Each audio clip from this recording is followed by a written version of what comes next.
This podcast is a member of the Voices of Wrestling Podcasting Network. Visit voicesofwrestling.com to hear the rest of our great podcasts, as well as show reviews, columns, opinions, and updates across the world of wrestling. Very, very, very, Mickey, Mickey, Mickey, Fishy, Fishy!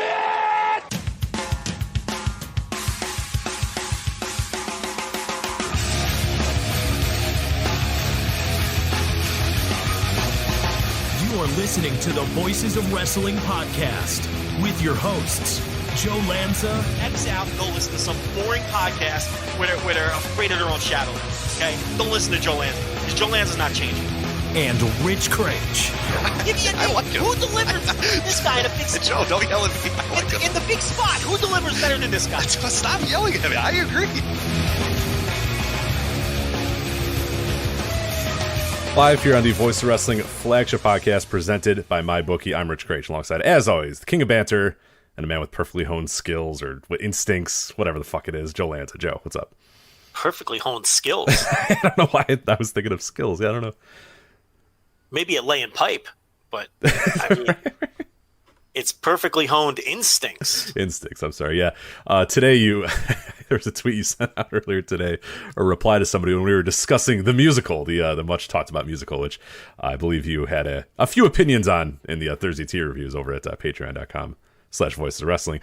Somebody called us virgins, and you said, I forget exactly what it was, but I think you said I've boned enough people to make porn stars jealous, including porn stars. Like what was the tweet? It was bizarre beyond belief. But yeah, what did you say exactly? Because I had to get a chuckle while I was at work just reading, knowing your tone and knowing that on the other line, the king of banter, the Kota Ibushi of sex back there talking about. Well, I mean, like anyone in our position, every now and then we get the old "you're a virgin" tweet. Yes, yeah.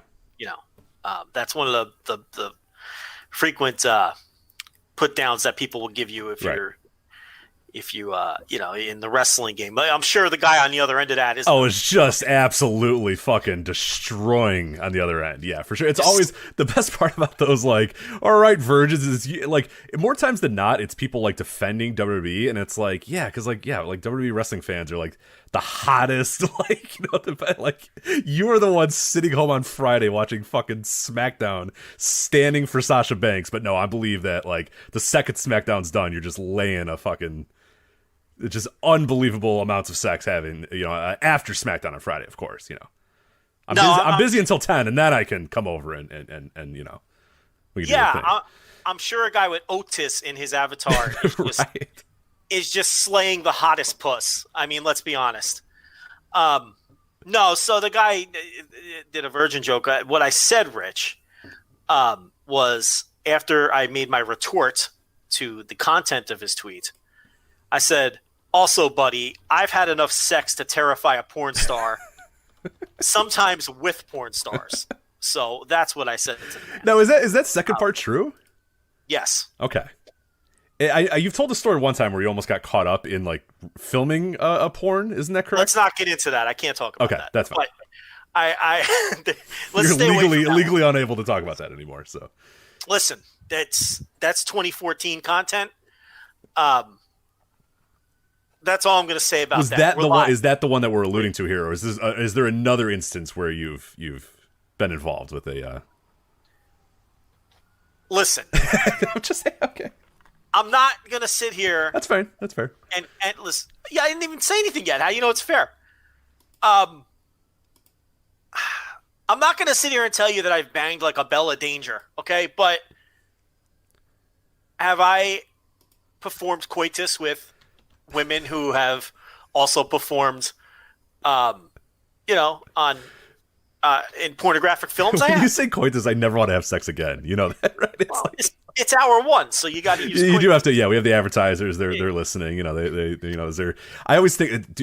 Not long ago, we got an email from somebody who, one of our sponsors or one of the people, through one of our sponsors, saying that they couldn't find our ad. That, hey, I listened to the most recent episode and I couldn't find the ad. And I'm just thinking, oh my God, I hope that you're just scroll. And if you don't hear the ad, you assume it's not happening, because I really would hate to have, somebody at insert, brand X sitting down and saying, all right, let's see when our ad comes up, and having to hear you say coitus and talk about performing coitus on someone in the porn industry. I just hey, they stick with us. You know, if we sell razors, we sell MyBookies. They don't care. So listen, you know, it's big business. You've performed coitus many times. You know all about it. I have not. I'm actually a virgin. So. Oh, you are? Yeah, that guy is correct. Yeah, no, I'm waiting. So. Yeah. The guy with knee strike for life or whatever is correct. You are, in fact, a virgin. Yes, yeah. He's having sex right now. I mean, that's obvious. I mean, this is a man who he's constantly having sex. In between calling other people virgins on Twitter, right. This man is in a constant state of coitus. So who am I to question whatever that guy's name was who called us a virgin? But why you drag an hour 3 content? I don't know. Yeah, I one? don't know why. Well, actually, you did this. I did do this. This is my fault. But no, we had a lot we're going to get to today. We got G1 Climax. We're going to finish that out. Talk about that. Talk about Kota Ibushi. Shocking. Yeah, I don't know, the world, I'd say, in a lot of ways. Shocking us, I think, shocking me a little bit as well in winning the G1 Climax. We'll talk a little bit about that. We'll talk about, you know, how even our pick'em predictions, like very few people had Kota Ibushi moving on. So that's a pretty interesting story there, where he goes from there, all the other stuff. Power Struggle, some other news in New Japan Pro Wrestling. We'll move over to Impact Wrestling as well. Bound for Glory this weekend, this Saturday. And then, believe it or not, Joe, I know you can't wait, and we're going to get to it, but we probably will wait until hour 3. World Wrestling Entertainment's Hell in a Cell 2020, streaming live on the award-winning WWE Network this weekend. So we'll move over to Impact Wrestling as well. Apologies. Jeez. I don't know what happened. I know what happened. You listen to the YouTube video so you can shit talk people in the chat room. So. I opened up the chat and the volume. Yes, exactly. I know what you did. Don't say I don't know what happened. I know what happened. You know what happened. Don't lie. This happens like every other week. Yeah, I don't know how that happened. Yeah, caught me off guard. Listen, Rich, unlike you, I follow the product. Okay, so I know there's a WWE pay-per-view this weekend. Okay, pal. I cannot wait to get your extensive breakdown in the Hell in a Cell I Quit match that's coming up. So yeah, that's right. My Mondays and Fridays, right? Wednesdays as well, are spent following the product, sir. So listen, you may play these games where I had no idea there was a WWE pay-per-view. I know, and I'm prepared.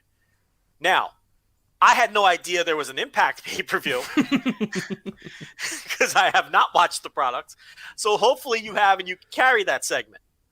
I did, however, watch Victory Road. We talked about that last week. Was it called Victory Road? It was called Victory Road, yes. Yes, it was. So I'm up to date to Victory Road. Have you watched the latest Impact? I have. Rich? Yeah, I watched the last 2 Impacts actually. I kind of not fully binged Impact, but I watched the last 2, so I'm well caught up on Impact. Intimately familiar with the build. Oh, yeah, absolutely. Yeah. Some good, the bad, the Impact. You know. So that's where I take control of the show and throw things at you so that you can talk at length. Like we got to, we're taking people behind the curtain again. Normally we do this off the air.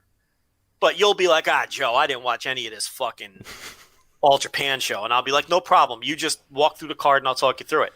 Or I'll say, Rich, I have no clue what's going on with Impact. And you'll go, no problem. And then I'll walk you. See, now I will walk you through the Impact preview. That's how we'll handle that. And see, if we didn't have this little conversation, nobody ever would have been none the wiser.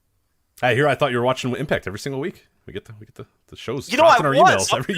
You were. Yeah, I don't know what happened. Well, the G1 happened, and you decided to watch every other wrestling event that could possibly have taken place over the last month. So yeah, Impact unfortunately fell by the wayside, which is fair. I was up to date all the way to Victory Road, and then since Victory Road, I just that's post. See, what happened was it wasn't even the G1. It was post G1 where I said, I'm not fucking watching anything. Just burn out from everything. Yeah. The last thing you want to do is pop open, Access TV or a link and sit down and watch Impact Wrestling after watching, 80 hours of wrestling every week over the last 2 weeks. Yeah, you're fair. You're definitely fair in doing that. So I tagged out.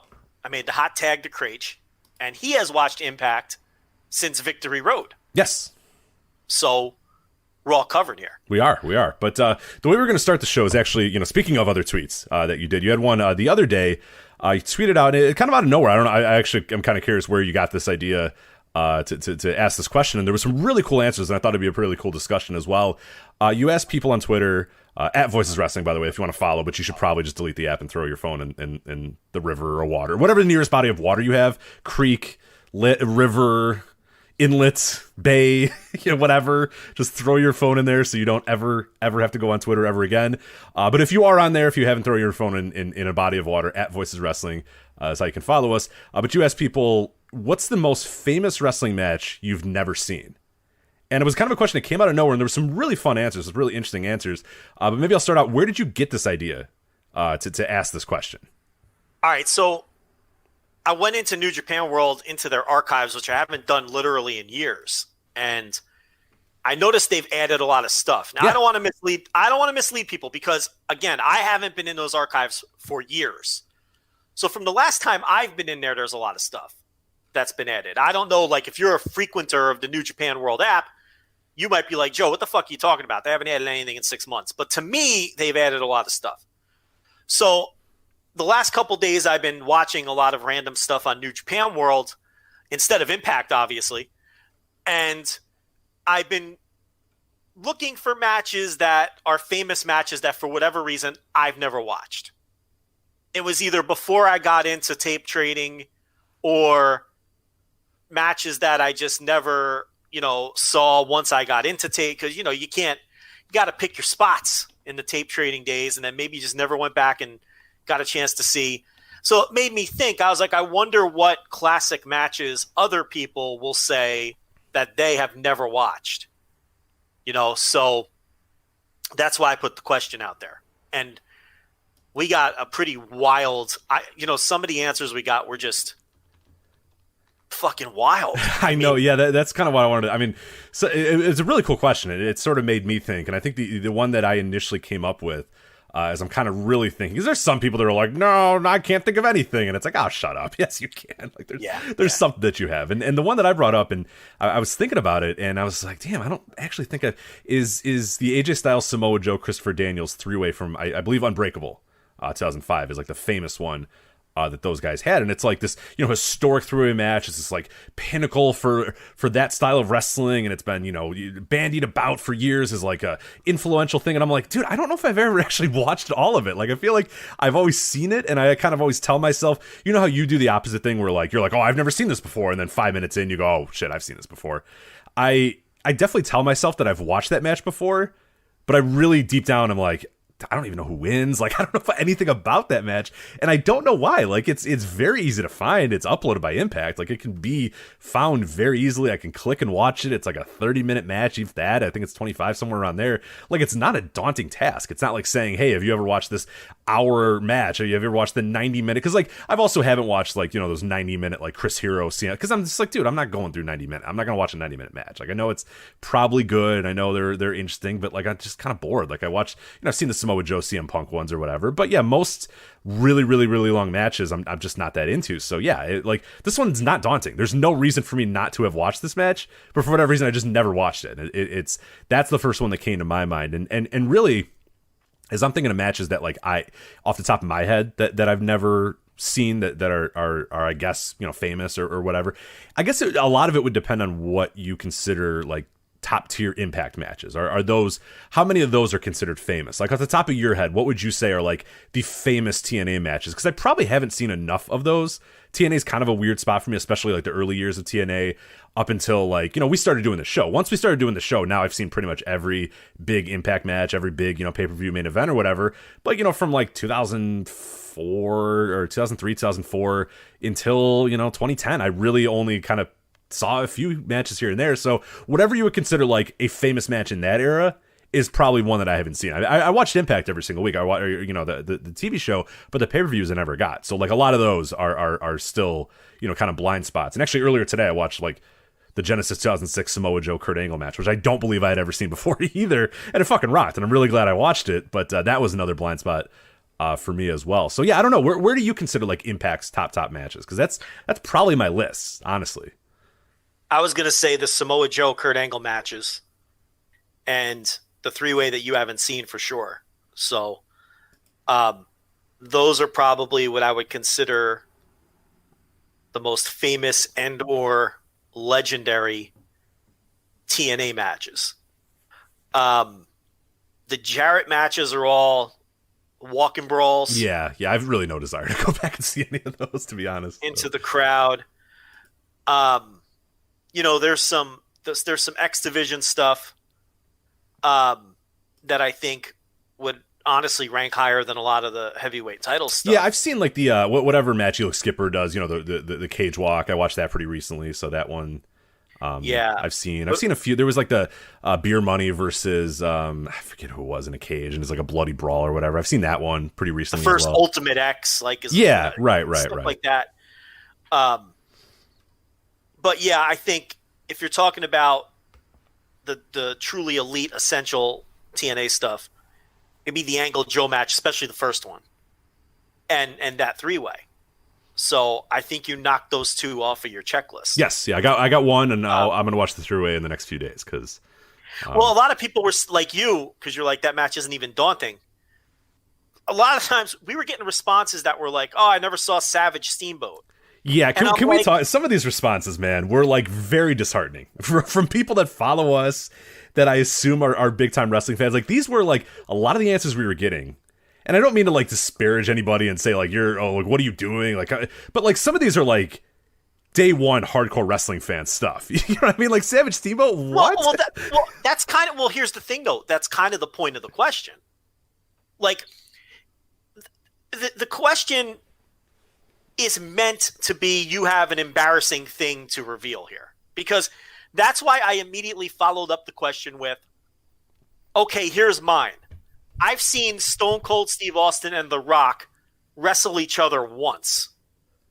And it's like, well, how's that even possible? Right. That you've only seen one. They've had 3 WrestleMania matches.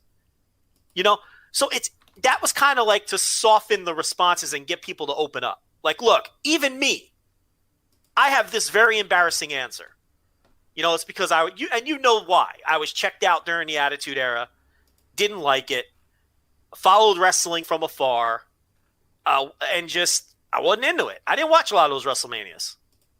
I didn't watch that Houston WrestleMania until like 3 years ago. Yeah, I think I made you watch it because you were like, and I was like, Joe, it's a really good show. You should go watch it, and it's an incredible show. That's crazy. Well, that's my point. My point is, there's people screaming at their radio now the same way that we're screaming at, how can you not have watched Savage Steamboat? But my whole point is, it's like 17 minutes long. Just go fucking watch it now. And that was also kind of the point of the question. Like after a bunch of people answered, I was like, okay, most of these matches are like 20 minutes or less. Everyone go watch them now. Yes. Like you're just procrastinating. Like you can go knock these matches off of your checklist now. But some of the answers were truly baffling, like Hogan Andre at WrestleMania 3. Right. Like, come on. Again, it's like 12 minutes. What are you doing? The worst one, honestly. The worst. I mean, there was one that we'll talk about here in a bit. I know which one you're going to say. I'm going to let you have it's why I haven't brought this one up. No, it might not be the one you're thinking of. Oh, it is. Is it the Hogan Goldberg one? No, that one's bad too. I was like, dude, that's like 8 minutes. Like it's it's like I don't even know if it's 8 minutes. It might be 6 minutes. It's like, dude, what? It's 2020. Like, look it up on YouTube. Literally, make whatever drink you're drinking, whatever food you're eating, just type it in. You won't even be done eating whatever you're eating right now by the time it's done. Like, dude, it's 6 minutes long. Like, it comes out. Goldberg comes out. They jockey for position for a little bit. He throws a fucking spear. He throws a jackhammer. People go nuts, and it's over. Like, what? How have you not watched that ever? Yeah. It's like, and then there's some people who are like, I've never seen an Okada Omega match, and that I get, because if you don't like that style and you don't like New Japan, one of them is like 105 minutes long. Right. Oh, for sure. Yeah. No, absolutely. Like, okay, but those are good because those are very famous matches, obviously, and that's a good answer. Like, I expected the answers to be matches where you're going, how the fuck did you never watch that? Because there's people who would think, Joe, how the fuck have you not watched Rock and Stone Cold at WrestleMania? I don't even know what WrestleMania is. What are the 3 WrestleManias? 16, 15, 17? yeah, 15, no, it's 15, 17, and then 19. Right, and I think I've seen one. I've seen the one... 17 is the one you saw. Yes. Because I made you watch it 2 years ago. Yeah, and it's like I just never had interest. Now, and here's the other thing with the Attitude Era. I watched sporadically. Happened to be at someone's house and there's a pay-per-view on. I like wrestling, I'll watch. But I never went out of my way to watch WWF during the Attitude Era. And then once I got back into WWE, I really didn't make much of an effort to go back and watch all the stuff I missed. That's why I didn't see a lot of those matches. You made me watch that other really good pay-per-view from that era one time, too. What was Fully it? Fully Loaded 2000. Fully Loaded, with the Rikishi dive off the cage and all that. Mm-hmm. Dean Malenko versus Scotty 2 Hotty. Well, no, that's actually Backlash 2000, the Dean Malenko Scotty 2 Hotty. Sorry to... Well, you made me watch that, too. You made me watch a lot of Attitude Era shit. A few. Like, I gave you all the good Attitude Era matches and said, don't watch the rest. There's another 3-year period that you do not need to watch. No, that Fully Loaded is Benoit versus Rock, and then Jericho versus Triple H, and like a last man standing match. So there's a lot of good stuff on that Fully Loaded show. Yeah. And the thing about a lot of the big, especially the main events in the Attitude Era, and why I haven't really been super eager to go back and watch. Now, eventually I'll watch all this stuff.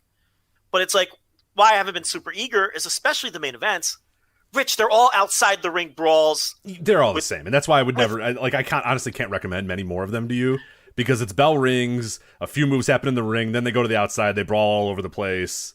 With super molten hot crowds. Yeah, yeah. And everyone's going absolutely fucking crazy the entire time. So it's like, fun to watch, but not really like, it was fun to watch at the time, but it's like hard to, go back and sit down and say, all right, I'm going to watch, the main event to, this random Attitude Era show. And it's like, yeah, I mean, I get it. Not a lot of them are very good or worth your time. And it's not my style, obviously, of what I like. So it's harder for me to sit down and say, all right, I'm going to watch this fucking whoever the fuck. Even the era right after, like when Triple H had his big year and all that. I mean, that's kind of a blind spot for me too. What was that, 2002? He had his big year. So he had his initial big year was like 2000. But then then it went away, and then like he had the invasion, and then 2002 is when he was really just on a warpath. 2002 and 2003. Yeah. Was just like peak Triple H warpath where he just never lost, beat everybody, that's when he was doing his like Harley race thing where he wanted to go out there and have 45-minute main events. And it's like, oh God. Right. So I know that like there's a lot of famous matches from that 5-year period or whatever that I haven't seen. So I was curious to see other people. Now sometimes we take people's ages for granted. But I was still, despite all of that, I was still like shocked at some of the answers.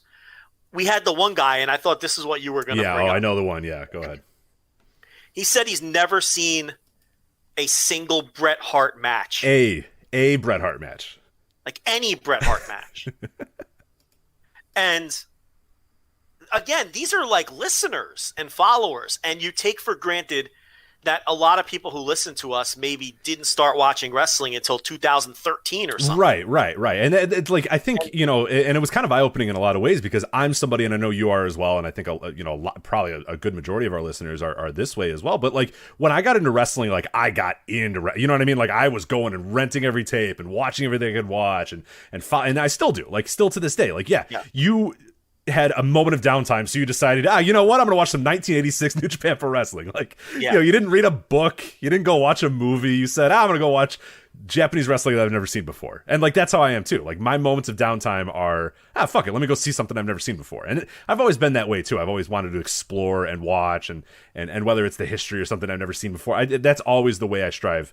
For things I get really into, I just want to like watch as much as I can, watch the history, watch, all that sort of stuff. And I think, you and I are both that way, but I think we maybe take for granted that other people are not. That this guy maybe started watching wrestling 2 years ago and has no interest in seeing Bret the Hitman Hart wrestle. And it's like, to me, it's just like, it's mind-boggling, because the second I got into wrestling, I rented every tape I could possibly rent, and I watched, pretty much to this point, I've probably seen every WWE pay-per-view main event ever.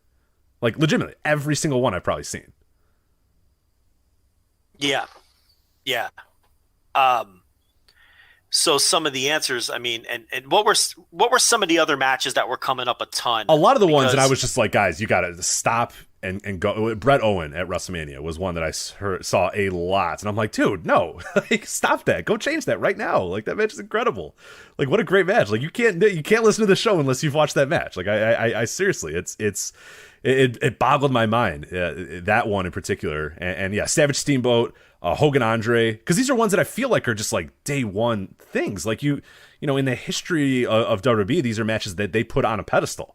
that they promote a ton. It's not like I'm telling you some deep cut, Memphis TV match or whatever. It's like fucking WrestleMania 3. It's the main event of WrestleMania 3, Hogan Andre. Like, how have you never seen that? And Savage Steamboat and to my extent, yeah, Brett and Owen was one that I was just like, just couldn't believe. I was just shocked at how many people said that match too. Yeah. Some of it's an age thing. Sure. And maybe they do have. Now, remember, you're also getting a very small sample size from these people. They're telling you the most famous match they can think of that they haven't seen. That doesn't mean that that they're not well versed in that. We're assuming that means they're not well versed in the history of wrestling. If someone else posed the question, and my answer was Rock versus Stone Cold from WrestleMania, whatever, they might assume that I'm not well versed in the history of wrestling. Sure. When clearly I am. So that might be the same for a lot of these people, but this just happens to be their one egregious high spot, a blind spot. So it may not be fair just to be like, wow, this person's, they lack the curiosity that I had. So that might be the case too. But it's like the guy that said he never saw a Bret Hart match, that I don't even know how that's possible. Like, how do you not see one by accident? Like, if you're a big enough fan to follow us and listen to us and presumably have the network, you would think you'd see a Bret Hart match just by happenstance. Right. Like, I'm so blown away by that. Like, maybe even a few years ago when he was just out there with his gray hair, not taking bumps, wearing his jorts. I mean, geez. That wasn't that long ago. What was that, like 2012 or something? Somewhere around there. I think 2011, 2012, somewhere in that range. Yeah, because he was in the SummerSlam main event in 2010, I want to say. So yeah, no, very recent. Yeah. But it is interesting because it's just something I've been thinking about, and I'm always trying to fill in, my personal blanks. I went on a giant binge watching Antonio Inoki matches because Inoki's a wrestler that I never got Inoki in real time. And never got him when I went back to watch some of his older stuff once I became a fan. And I was like, taste change. Your taste is constantly evolving and changing, right? I think even people who have listened to us for 8 years, our taste has probably changed. For sure. And evolved No, mine has definitely changed. over the years. I think our tastes are always evolving as fans as time moves along. And I was like, I haven't really watched Inoki for a long time. So what I set out to do was I went back. I said, I'm going to watch every 1980s Inoki match that I've never seen. And I'm just going to go through New Japan World and watch them all. And I watched about 15 or 20 of them in a 3-day period. And the conclusion I came to is I don't think Antonio Inoki has ever had a great match in his life. I mean, the guy just does not work for me. Did you end up watching the one that I recommended, the Tenryu match from '94? I didn't get to that because I was watching in the 80s. Okay, that's right. That's right. You said 80s. Yeah, okay. That's fine. That's fair. So I went all the way back to 1980 and just worked my way through. And the first two matches I watched were the two Stan Hansen matches from 1980. I'm like, it's Stan Hansen. How can I go wrong? Yeah, it's not really, though. I mean, it is, but it's not. And not only do they stink, but once I started watching them, I realized that I had seen them. Oh, the worst, yeah. That's the other problem I have is my memory isn't like super great. Everyone's memory works in different ways. Like you could ask like one person can run off the whole card of like the 1994 Spring Stampede. I can't tell you what was on last month's WWE pay-per-view. But if I look at the card, I can tell you I remember everything about the matches. I just have to see it. Do you know what I mean? Yeah, for sure. I'm not someone who can tell you what the main event was at Hardcore Heaven 95. But if you tell me what it was, I can run down the match for you.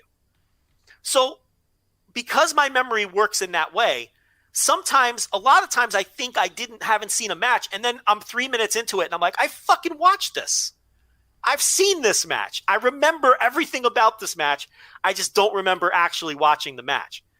So a lot of these Inoki matches I thought were going to be fresh and exposing me to something different, and they were matches I already saw. The thing about Inoki is he has like this incredible charisma. He has more charisma than anyone that maybe just with the exception of The Rock Right. or Hogan. He got a crowd I mean, crowds are jumping up and down and crying as he says 1, 2, 3 in Japanese. You know what I mean? Like that he ends his match by saying 1, 2, 3, and like the 20,000 people lose their goddamn minds just by him lifting his hands up and saying 1, 2, 3. That's all it takes. I mean, outside of The Rock and Hogan, I don't think I put anyone else on his level in terms of charisma.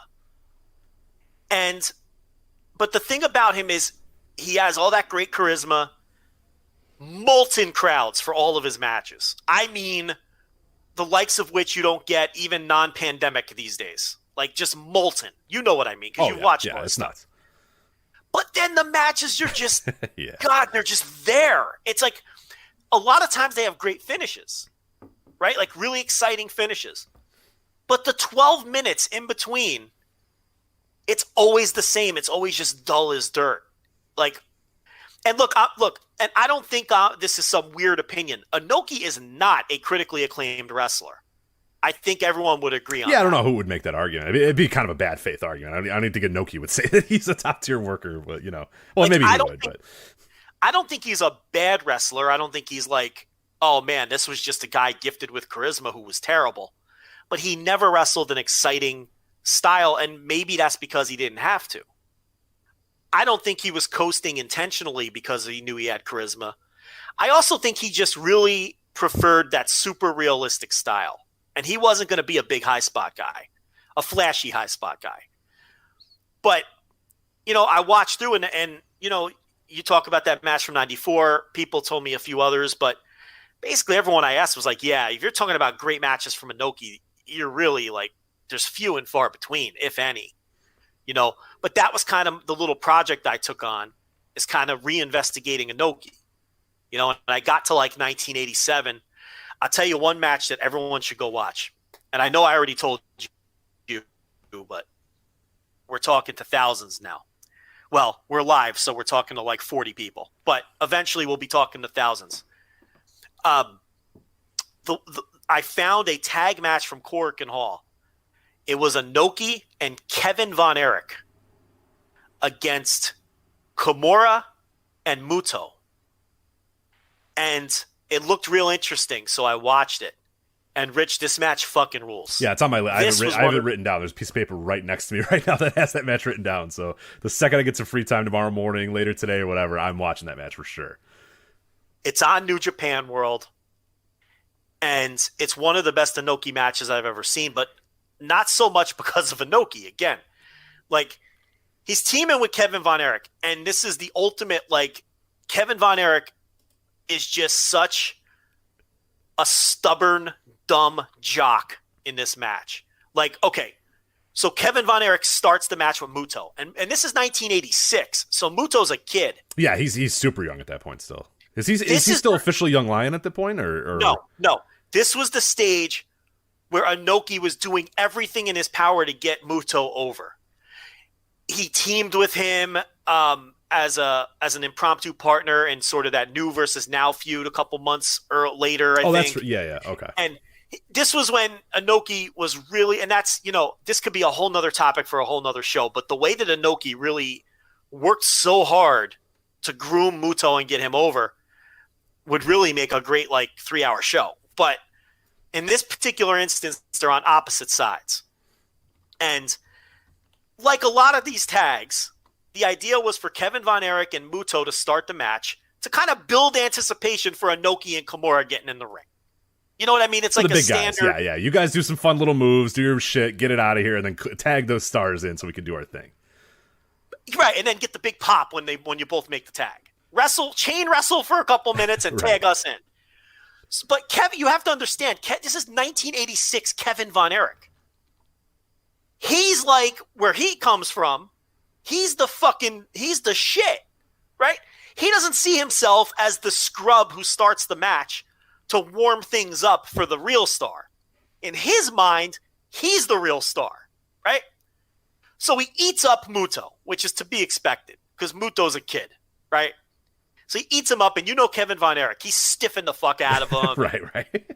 He's not selling shit. Yeah, whether intentional or not intentional, yeah. That. Muto tags out. Kimura comes in. He Irish whips Kevin Von Erich into his corner because the idea is it's that spot you've seen a million times. Von Erich takes the bump into the turnbuckle, and then Inoki sticks out the arm, and they milk it for drama, and he tags Inoki, and now the two stars are in the ring. You're following me here. Oh, right? yeah, of course. But here's what happens, Rich. Kimura whips Kevin Von Erich. He takes the most unnatural angle off of this Irish whip you could ever think of and decides to bounce off the ropes instead. Oh, no. Uh-oh. And then he throws this wild-ass drop kick at Kimura. And Kimura dives out of the way and is like, what? You can tell. He's like, what the fuck, dude? He's like, what is this shit? Right? So then Von Erich pops to his feet and puts the fists up. Like, come on. He doesn't understand that it's his role just to fucking tag out at this point. So he, like, backs into his corner, and then Inoki slaps him on the back as hard as he can to make the quote-unquote tag.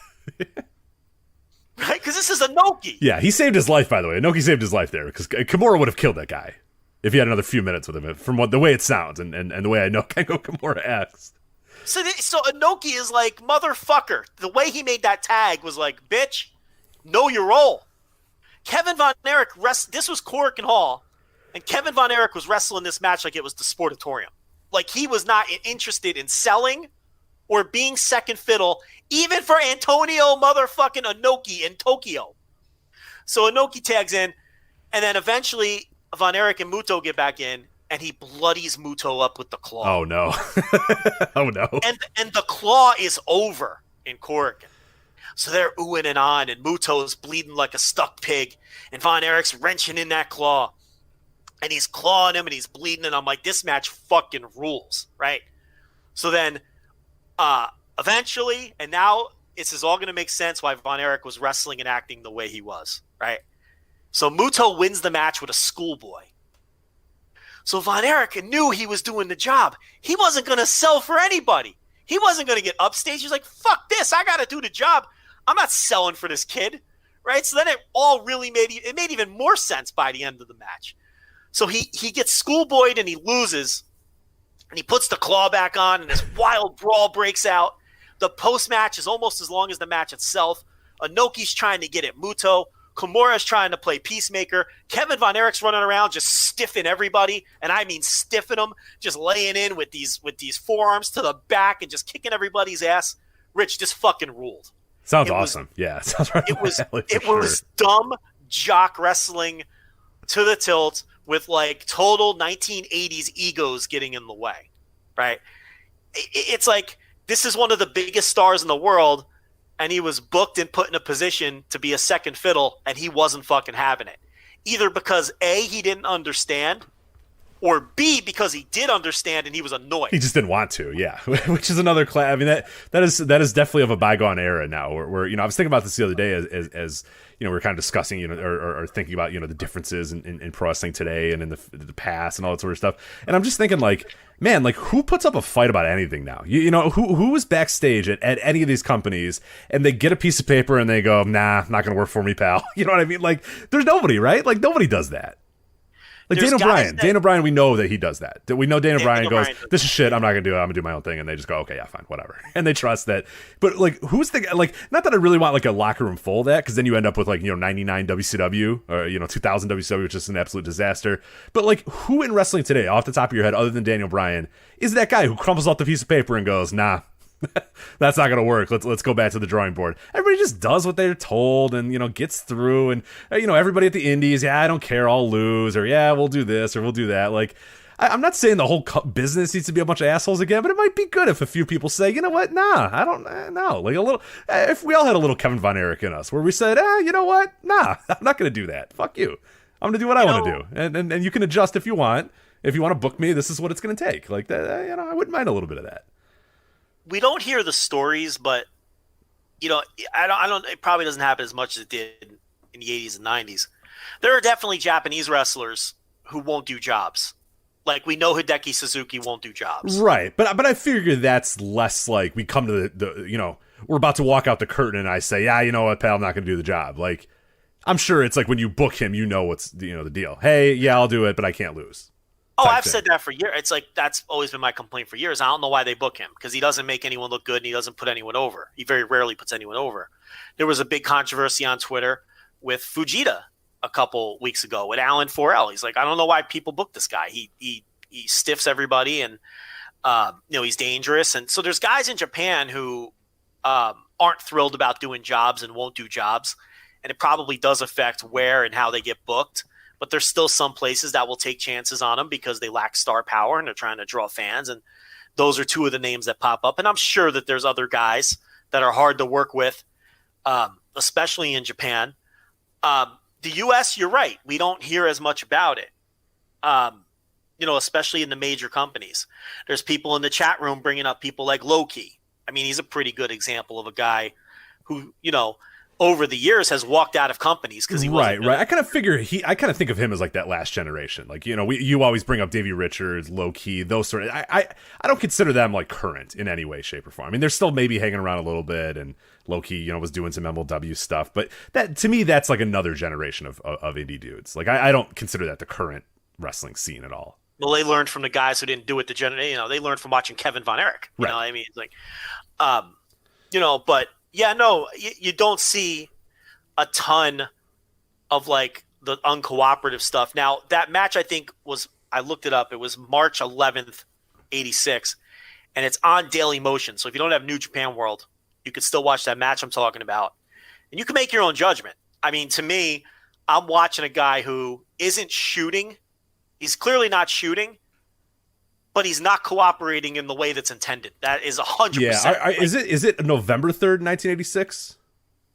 No, I think it's the other way around. I think because Cage Match shows it as November 3rd, 1986. Maybe I'm reading it in reverse. I'm thinking March 3rd, 11th, but maybe it's November 3rd. The reason I ask is because here's the cycle here. You have Kevin Von Erich's in there in January. He's in New Japan in February. Then he comes back in October. He does a whole run of shows in late October, and then a whole run of shows in the first week of November. And then after that match, the Keiji Muto, Kengo Kimura, Antonio Inoki, Kevin Von Erich, which I believe is November 3rd, 1986.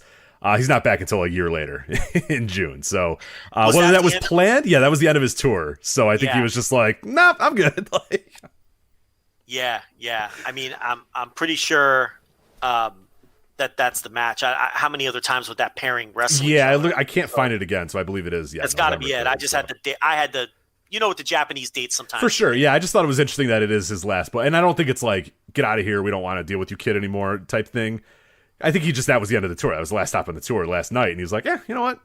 What's the worst that could happen? And he knew he was eating the pin to what amounted to a rookie. I mean, he wasn't technically a rookie, but you get the idea. It was a young kid in a match, and he was told that he was doing the job. So you can tell that he was going to get shine the rest of that match because he had that superstar mentality, and he just didn't understand his role in that situation. Or like I said, understood the role and knew full well that, fuck that. I'm guessing that was what it was, which, again, we think of a guy like Kevin Von Erich who I don't think is notorious for being like, completely uncooperative like that, but like again, like that's guys just did that those days. You know what I mean? Like, his deal was he worked stiff. Yeah, his deal was you knew you were going to take a beating if you wrestled him, but he was hardly alone when it came to that. And I think a lot of that with Kevin Von Erich was the boss was his father. So what are you going to do? Yeah, you're not going to bitch anybody out because you're not going to get booked anymore. So yeah, and he was small. Like he's in there with one man gang. He wants his shit to look good. So it's like look, I'm not the one in there taking potatoes, so I'm not like justifying the fact that he was beating people up all those years. But he's just a guy who he laid it in. I mean, that was his reputation forever. It's why he was always my favorite Von Erich to watch. I mean, David never did a thing for me. I get it. He was 6 foot, whatever his shoot height was. He was billed at like 6'8", but I think he was like 6'5" or something, right?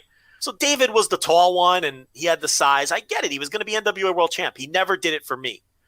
Kerry, I mean, he's obvious why he was a star. I mean, look at him. You know, the guy looked like a fucking Adonis. Yeah, Kerry's terrible though. I mean, like in ring, he was awful. Awful. Promos were That's what I mean. terrible. He's not good. But yeah, he came out and he looked like $1 million, and women were crying and screaming. And it's like, yeah, you get it. Like, there's not much more you need to do. Just keep it simple with him in the ring, and yeah, there's not much else you have to do because he's a fucking Adonis. He's an ungodly, like attractive man for that era. That it's like you don't have to do anything. It doesn't take a rocket scientist to figure out what to do with Kerry Von Erich. Keep it simple. Come out and win, and we're good. That's all we need to do with you. So my point here was, he had one brother who was the next Dory Funk. He had another brother who was like the Hulk was like similar to Hulk Hogan. And here's Kevin. Now, what stands out about Kevin? Really, not much. So I think there may have been a little bit of a kind of I need to stand out, so I'm not going to wear boots. I'm going to wrestle barefoot. And my style is going to be, you're going to believe me. You're going to believe in my style. No one's going to think that my shit is fake. Kerry didn't have to worry about that. Kerry could just stand there and get over. David didn't have to worry about that. He's 6'5". He was being groomed to be a world champion, and all this. Kevin had to have his own niche, and I'm doing amateur psychology here, but I just feel like he felt like he had to stand out in his own way. And I think that may have been the reasoning behind not wearing the boots. What's the first thing you think of Kevin Von Erich? Yeah, that motherfucker wrestled barefoot. Boots. Yeah, he was the Von Erich that wrestled barefoot. And I think that he was just going to be stiff and believable. And I might not be an Adonis like my other brother, and I might not be a future world champion, but people are going to think that I'm the toughest motherfucker in this family. And I think that was his mindset, and that's why, and his matches to me were always the most interesting, and because of that physicality that he brought to his matches. So, and this match I think is a really good. This tag match is a really good example of that. I don't know what this has to do with greatest. We just kind of got off on a tangent here. No, it's fine. No, but I think like ultimately the reason I wanted to start the show with this is I think it's a good, because immediately as I think of that question of what's the most famous match you've never seen before, I thought of it. And then I've now made plans to watch it. And then I ended up thinking, hey, wait, I also haven't watched this match. And now I went and now I have like a little project of watching some old, TNA main events that I probably have never seen before. And I think that's, in a way, that's why I'm not trying to like, yell at people. Oh my God, I can't believe you've never seen this match or whatever. But now it's a great opportunity for me to be like, dude, just watch it. Like, what do you mean you haven't watched Goldberg Hogan? What do you mean you haven't watched Bret versus Owen? What do you mean you haven't watched a Bret Hart match ever? What do you mean you haven't watched, any 90s All Japan? No, go watch it. It's all here. Like, the internet's great. Like, you can find this stuff very, very easily. Like, there's no excuse now not to see those stuff. Sometimes you just need that kick in the ass. So that's really the reason I brought it up is like, it's a great thought experiment. Now you say, that is a blind spot for me. For me, lucha, like big time lucha matches. I've seen a few here and there, but not nearly enough. Like, when I think of like matches that I've never seen before, famous matches I've never seen before, that comes up as well. And it makes me think, fuck, you know what? When I have some free time, let me go watch some top tier lucha matches. Let me go watch some of these famous matches I've never seen before, these famous mass versus mass matches that I've never seen. So that's all it's about. It's like not necessarily trying to like shame anybody for not seeing stuff, but more kind of that kick in the ass of like, all right, you know what? Yeah, go watch that, especially if you're listening to this show. Especially if you're, consider yourself a pretty deep wrestling fan. There's no excuse not to watch some of these things, Learn the history. Do you have matches? Because I had this conversation on Twitter with Chad Campbell, and I agreed with him because his matches were the Bryan Danielson, Takeshi Morishima ROH matches. He's never seen those, and his reason was it's because he's waiting to watch 2007 ROH chronologically, and he hasn't gotten around to it yet, and he wants to watch them organically and in order. I have a million matches like that I have shelved because I'm like, I want to try to watch it in context. And it's like, it's kind of stupid. I should just go watch the matches because that's like a barrier you're putting up for yourself. Right. Like, watch something. Now, for you, I think that's a barrier, and you should definitely just say fuck it and just go watch those. I get why Chad would do that because Chad's somebody who. No, I'm not burying him. I just mean he's in that PWO world, the DVDR world, where those guys will like just now are getting to like 2002 and watching the entire year of like those guys are definitely just like a different breed altogether. So I get why they're that way, but I don't know. I'm not disparaging them at all. It's just the way that they go about it, which is really cool. Like I'm glad that's awesome that they do that. I just could never do that. Like, Your point here is, Joe, go watch that Memphis match because you're never watching 1977 Memphis. Exactly. So just fucking do it. Yeah, right. Those guys are going to do that. So when Chad says I'm waiting to watch 2007 ROH, we know that at some point he's actually going to do that. Yeah, it'll be 10 years from now, but he'll get there. I'm just procrastinating and putting up a wall that doesn't need to be there for whatever, match it is that, and it's just like a lot of these matches, they're not long. Just go fucking watch them, knock them off your list, and then get that historical perspective going. So you don't have these weird blind spots. So, and that's kind of like what we were doing when we were recommending matches to each other. And we were digging a little deeper, I think, in those cases. We weren't picking like super famous matches, but that's probably because we thought that we've seen them all. Right. But what this reveals is that we haven't, so it's like, whenever we would do that, I would always try to dig super deep, but maybe the idea should be, hey, maybe I should pitch some matches to him that are famous that maybe, he's going to say, yeah, I haven't seen that. But these people who are like, I've seen it all. It's like, come on, dude, you've seen 3. Right. Wrestling is so vast. You can't have seen it all. Everyone has blind spots. It's like saying you've listened to all the music. It's stupid to even say. Like, you haven't seen it all. It's impossible.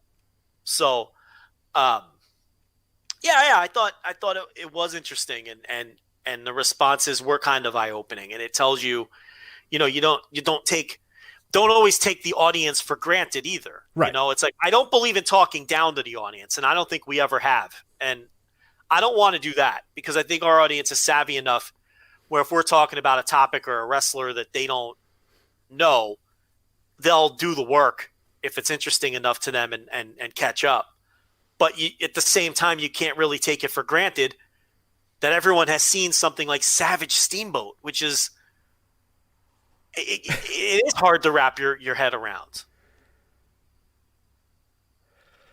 So it was a good thought experiment. So maybe an opportunity for you, if you're listening to this right now, think about the ones that you haven't seen. Think about, maybe a year, a promotion, a wrestler. It might be tough at first. Like, honestly, for me, it was like, oh man, I kind of did the same thought. Oh, I've seen it all. And then I'm thinking, no, I haven't seen I've seen 1.1% of all lucha that's ever existed. Like, I haven't seen anywhere near, any of that. And then I'm thinking, fuck, there's some big TNA matches that I've never seen. So yeah, think about it and, try, you got some time. Winter's coming. You got some time to figure those out. But Joe, we have a lot else to get to.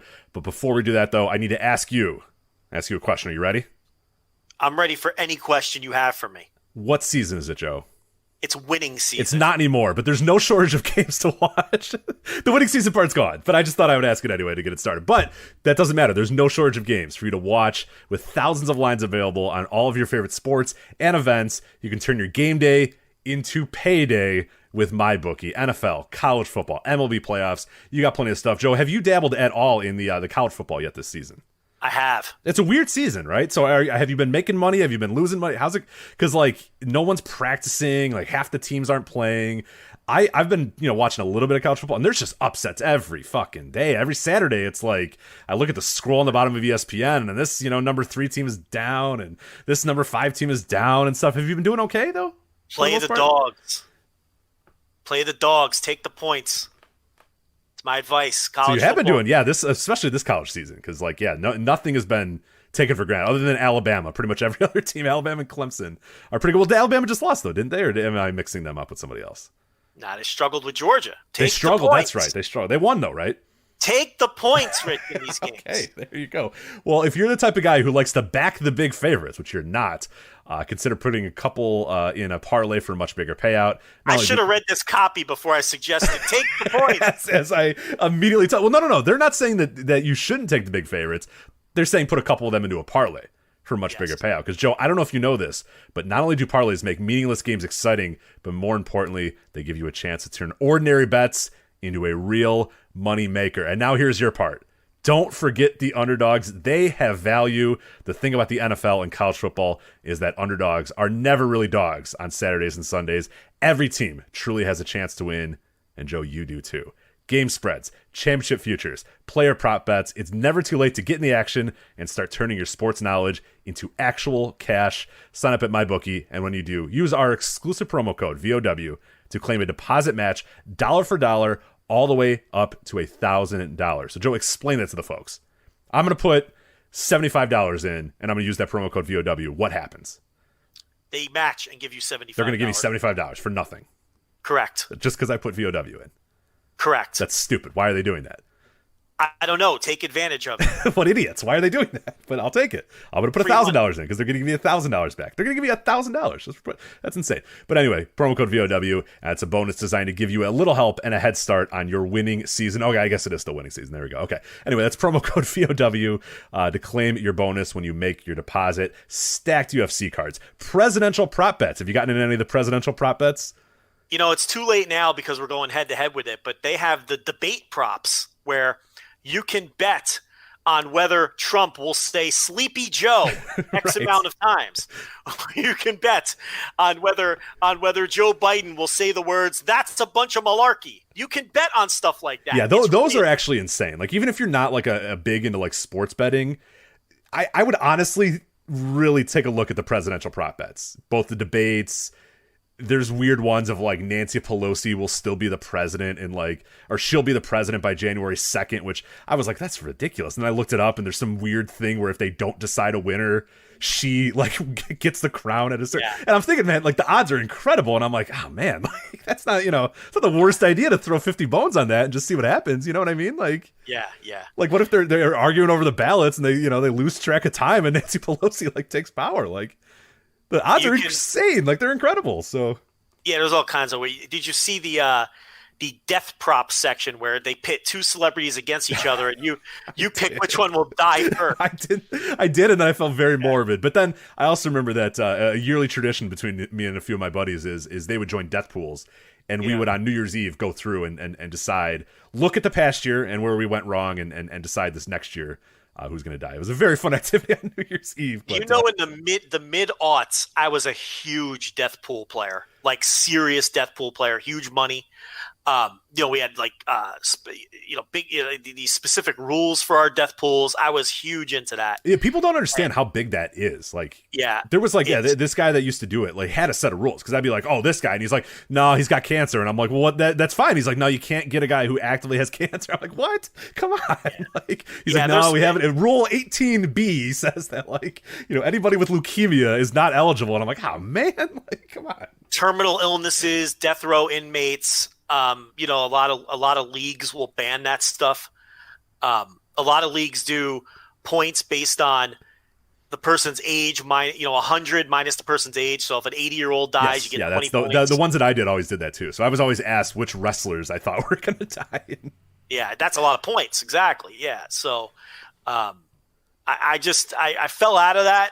It's probably for the better. I mean, to be honest, it's probably for the better. So. It grinds on you after a while, rooting for people to die. Like there's a psychological thing to, fuck yes, George Burns died. It's like eventually, it's like you're like, why am I cheering this? Is it really worth the $300 I'm going to win? If I quote unquote win this thing. So, I kind of got out of it, but yeah, no, death pools are a big thing. Big. Yeah, MyBookie has those too. Those presidential prop bets are good. As you said, NFL, college football, a few more games left of the MLB playoffs. You can join in all the major sports and more. Sign up today to begin your winning season exclusively at MyBookie. Again, promo code VOW to claim a deposit, dollar for dollar, all the way up to $1,000. Promo code VOW. MyBookie.ag is how you do that. So, all right. G1 Climax, Joe. You sick of talking about this yet? I mean, this will be the last time, right? I think so. I think you're done. So, Kota Ibushi has done it. Kota Ibushi won the G1 Climax. I believe you and I were correct in predicting him as the obvious winner last week's show.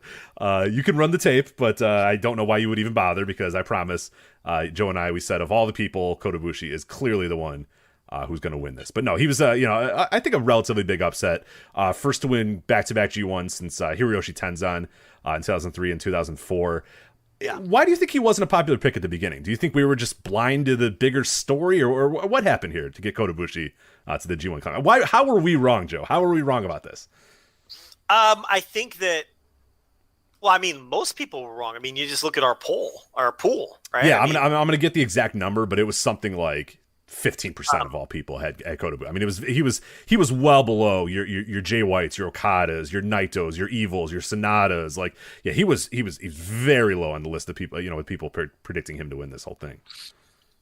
I just think sometimes New Japan booking is really good at hiding the obvious in plain sight.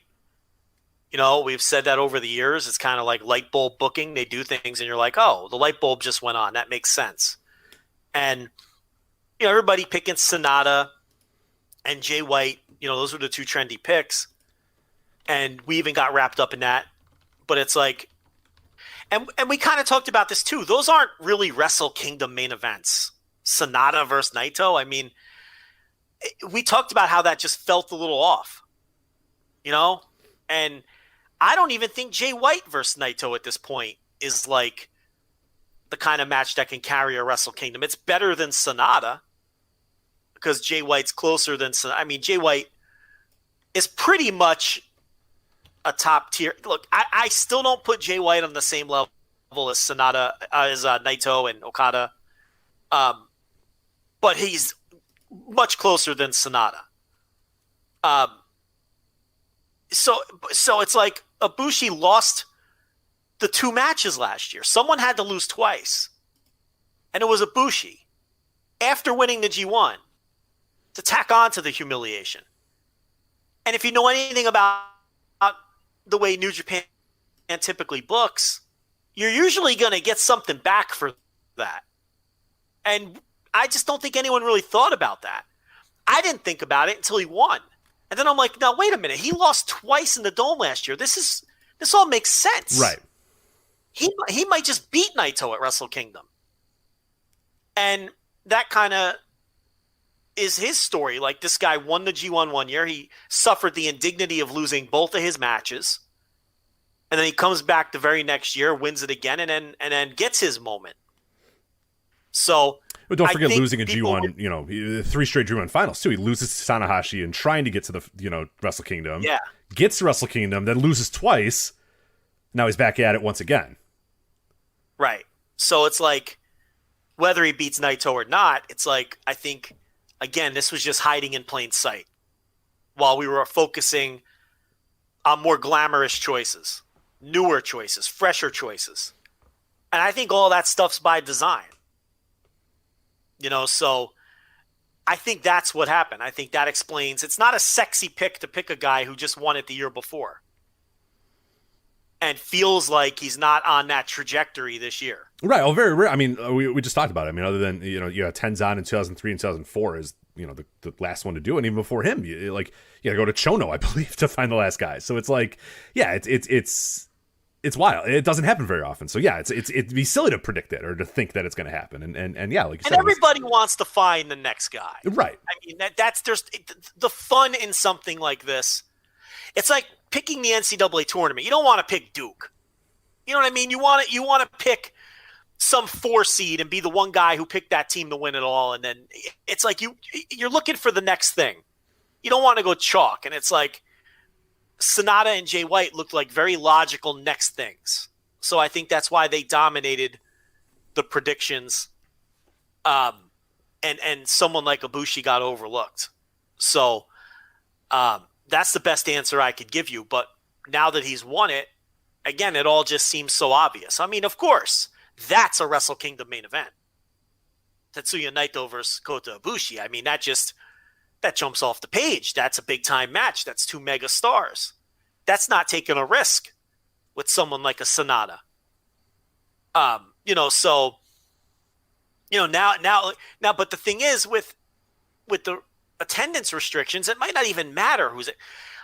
I think they could put 20,000 people in that building with any match. And that was a big thing that influenced, my sort of picks about it is you always said, oh, what's a Wrestle Kingdom main event? That's not a Wrestle Kingdom main event. And to me, I was just like, I don't really know if it matters. Like, I honestly think once they say, hey, here's Wrestle Kingdom, buy tickets, this year more than ever, I feel like they would probably just sell 15,000 to 20,000 just on the merits of, hey, we're going to be at the Tokyo Dome in a wrestling show. Come watch it. Like, this year more than ever, I just don't think they needed anything So that's probably what led me in directions of thinking, okay, well, it doesn't really matter. It can be, Sonata. It can be Evil. It can be Jay White. It can be anybody, really, within reason can main event that, because I don't think it's actually going to matter to sell those tickets. But, now with Kota and Naito, for sure that thing is selling 20 to 25. Whatever amount they're going to allow to get in there, I think they're pretty safely, barring a catastrophe, probably going to get at least near that for the one night and possibly both nights, depending on what they do, which we'll talk about, I guess, in a sec, is that we're going back to the double dome days. So, but I think they're just doing what they were planning on doing, and they're disregarding any kind of attendance stuff. I just think whatever the plans were are the plans. I never bought into the idea that the evil thing was just a COVID thing to buy time. I just think everything that's happening was the plan all along, and I think they're just sticking to their plans. And the ticket situations, they are what they are. And I don't think they're holding back anything. I don't get that impression at all. The impression I get is they're just doing their shit, and they're not delaying things. And, this company, when it comes to the big picture, it's pretty intricately laid out, and I don't think they're fucking with it, and I think this Ibushi was likely winning whether we were having COVID or not. So, so that's why they're doing double dome, and I don't think they're worried about how many people are let in. And I don't think they're we talked about this a million times. My business brain, it would change my booking, but I don't get the impression that's happening in this company. Right, and it didn't happen last year either. You and I talked about, it'd be ridiculous to have Okada and Naito, on night 2 when you can't, get people ready to, buy, and then they just did it. They just were like, no, we're going to do it. And it's like, all right, well, that's fine. Like, I wouldn't. You and I were the assholes that would say, no, we didn't tell you you're going to get Okada Naito. You're just assuming you're getting Okada Naito. No, you got to come back another month and sell this place out, and then we'll give you Okada Naito or whatever. But last year they proved with the Double Dome that they aren't really thinking that way, and I'm kind of with you as well. I think a lot of what they do, and that's, I never bought into the evil thing either. That, this is just a diversion because there's no fans and they might as well try something out. Like, that's just never how this company's booked. Usually it is, here's what we have, here's our plan, and let's go to that plan. So yeah, I feel the same thing about Ibushi too. Like, maybe we didn't see it coming, but to me, it's pretty, knowing this company, knowing the how they book and stuff. This is a plan that they've had for a while at least, and maybe even set up a year prior with him losing both of the matches at the Dome. So yeah, and then and Jericho, he said in passing that Gato told him, in a couple years I'm putting the title on Evil. So that kind of blew up that theory right then and there. When Evil won the title, and Jericho on his podcast revealed that. So, apparently those guys talk all the time, because now there's this whole thing where according to Meltzer, Jericho helped lay out the details of the Ospreay turn. So, Jericho and Gato, which tells you, if people don't think Jericho is going to be back in New Japan at some point, they're nuts.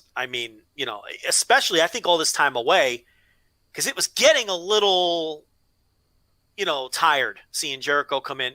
But with all this time away from New Japan, he's going to feel hot again when he comes in and inevitably feuds with, whether it's Minoru Suzuki or whoever it is he hasn't had a match yet with, who he wants to have a match with.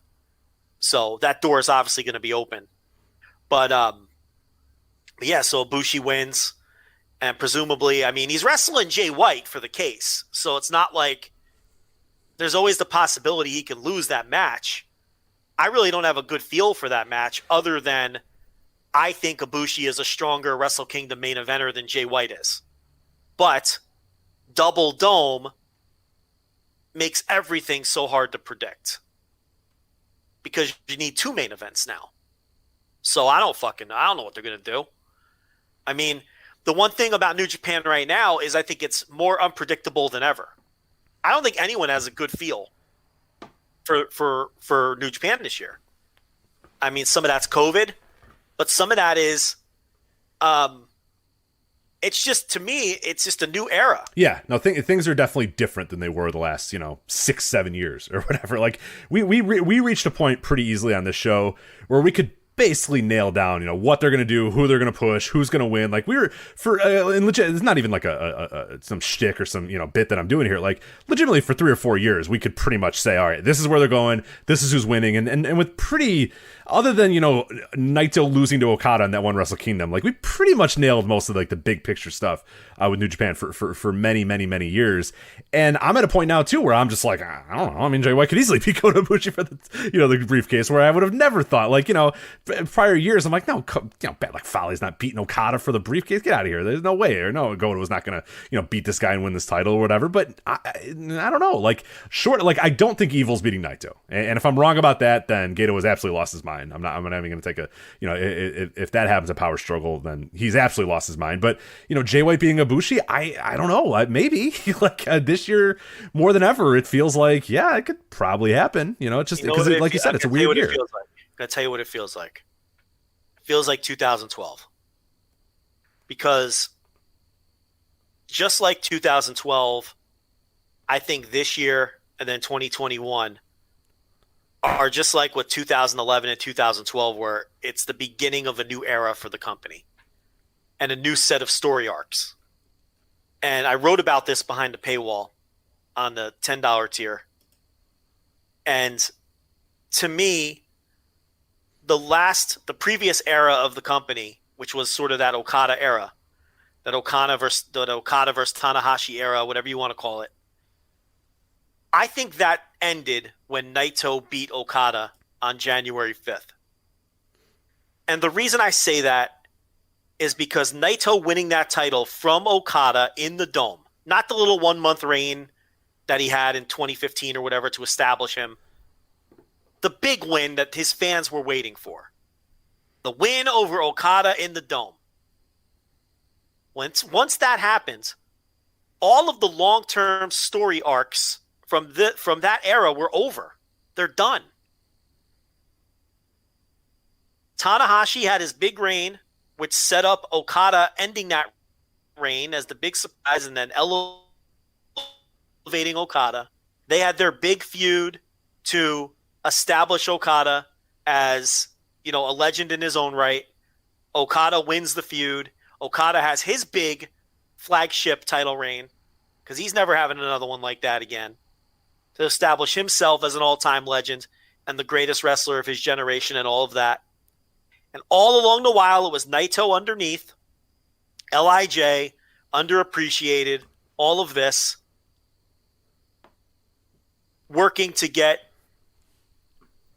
his big moment, which was beating Okada in the Dome for the title, which was set up brilliantly by losing to Okada in the Dome for the title when everybody thought he was going to win. And it all turned out to be perfect booking. I wouldn't change a thing. If Naito wins that first match, okay, the timing isn't as right as winning it the second time when people were really wanting it. You make people really want it. It was too soon to win it that first time. And if he wins it that first time, you lose that incredible year that followed. With Okada's monster record-breaking reign and, the Omega match, you lose all of that. It wasn't right. Everything was perfect. But when Naito finally beat Okada, all of the stories of that era were now told to completion. All we were waiting on was Naito to beat Okada in the Dome. Okay? His arc has now peaked and been completed. Okada's arc peaked and was completed when his big reign ended. Okay? Tanahashi, his work is done. He got Okada over. Mm-hmm. That was his job, to get Okada over. Mission accomplished. And now he's been, working his way down the card. So now Naito beats Okada. There's no more stories to tell for those wrestlers. They've peaked. It doesn't mean that they just magically go away, but they take on Tanahashi's role from the previous era. That's who Okada and Naito are now. They're still top guys. Okada will probably still have a title reign or two. Naito's not going anywhere. But this era belongs to Jay White. It belongs to Evil. It belongs to Sonata. It belongs to Will Ospreay. It belongs to Kota Ibushi. Projected out long term, it belongs to Okan. And I'll talk about that later. But it belongs to the next generation. This is the beginning of the long-term story arcs for this wave. These wrestlers were either just being established in the previous era or just being kept warm.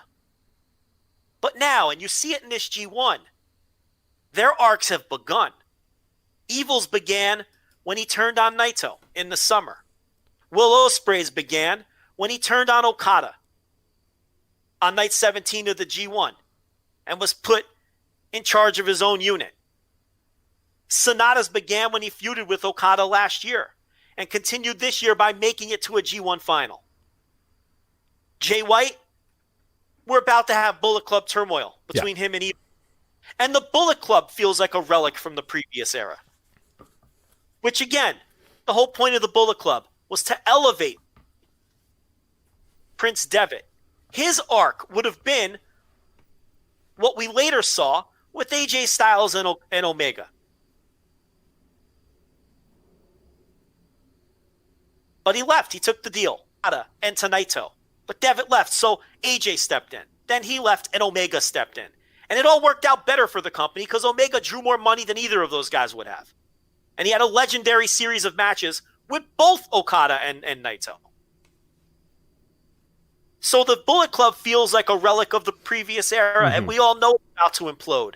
Yeah. And then we're going to see whatever's going to happen with Jay White and Evil. Everyone seems to think it'll be Jay White's time to go face. We all know his future is top-line babyface. So that's why I say we are now entering a new era. And this was the first G1 of that new era. Because this is all, the next decade isn't going to be about Okada and Naito anymore. And we know it's not going to be about Tanahashi. He's 43 years old. He was the weak half of his tag team all year long with Ibushi. You don't think that was by design? They were telling you Ibushi's better than him now. This is now Ibushi's time and Ospreay's time and White's time and Sonata's time and go right down the line. And do not disregard Okan.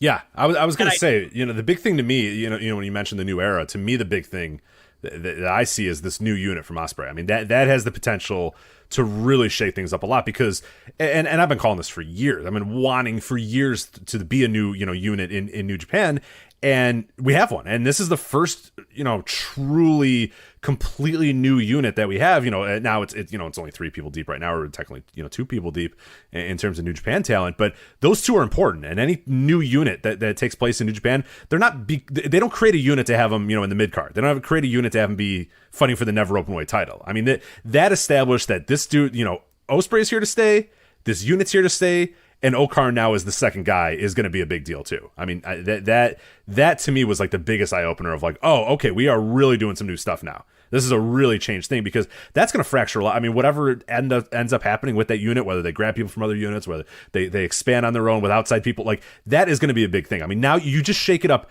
on that level. Just having a new unit completely shakes up the tag division, the 6-man division, the hierarchy, all that sort of stuff has changed, and it has not really changed much. There's been some moving parts. Some guys have come and gone. Some guys have moved up. Some guys have moved on. All that sort of stuff. But like we have not had since really LIJ, right? Like I'm trying to think off the top of my head, like a unit that actually came in and just like completely transformed the entire company. And that Ospreay's thing is going to do that. It's going to do that.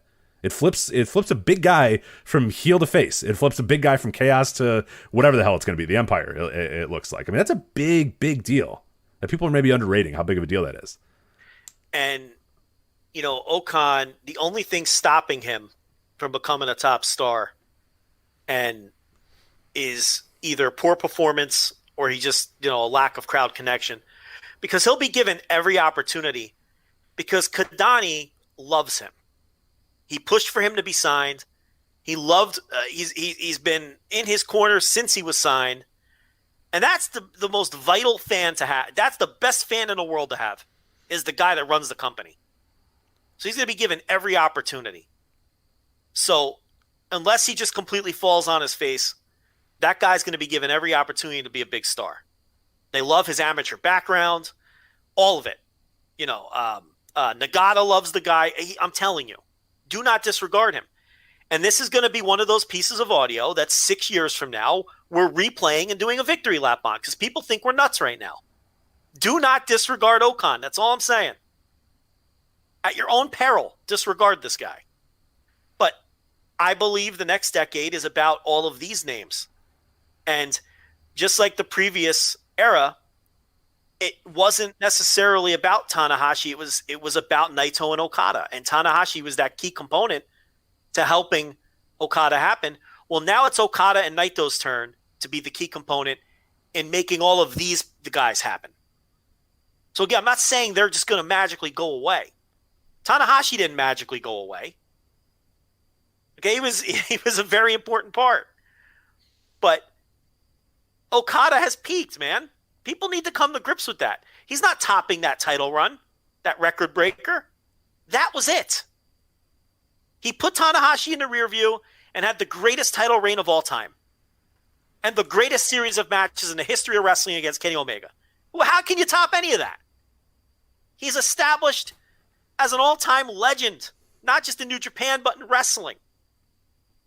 And Naito, his story was complete. His story peaked when he beat Okada on January 5th for the double title, something Okada has never done and likely will never do. That's Tanahashi's story.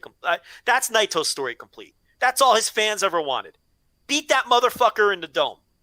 And on top of it, he beat him for the double title to become the first ever double champion. So that's Naito's big accomplishment. He climbed his mountain. And these guys are in their 30s now. And Rich, did you notice the working style in this G1? It wasn't nearly as physical as years past. Now, you can say that's because of the clap crowds, and I definitely think that's part of it. But I also think it's because these guys are a little older, and they're feeling it. And I think that style is the style of the previous. I don't think moving forward, the New Japan style is going to be the same as it was. Yeah, that'll be interesting to see once crowds come back. If that's, like you said, if that's just a product of, hey, it's just kind of clap crowds, it's a half-filled audience, we don't really need to go bust our ass. Or like you said, yeah, if maybe it is less of a, sort of strong, hard-hitting style, and it is more a little bit of what we saw in the B Block, which was, a little bit more story-heavy, a little bit more of that sort of stuff, or maybe a little bit more high-flying when you have guys like Ospreay in there in big roles. It'd be fascinating to see. Yeah, that I don't know if I can make a big general, like, I don't know that I can say definitively, yes, you're absolutely right, Joe, just because I don't know with the no crowds. It's so weird, it's so different, I get it.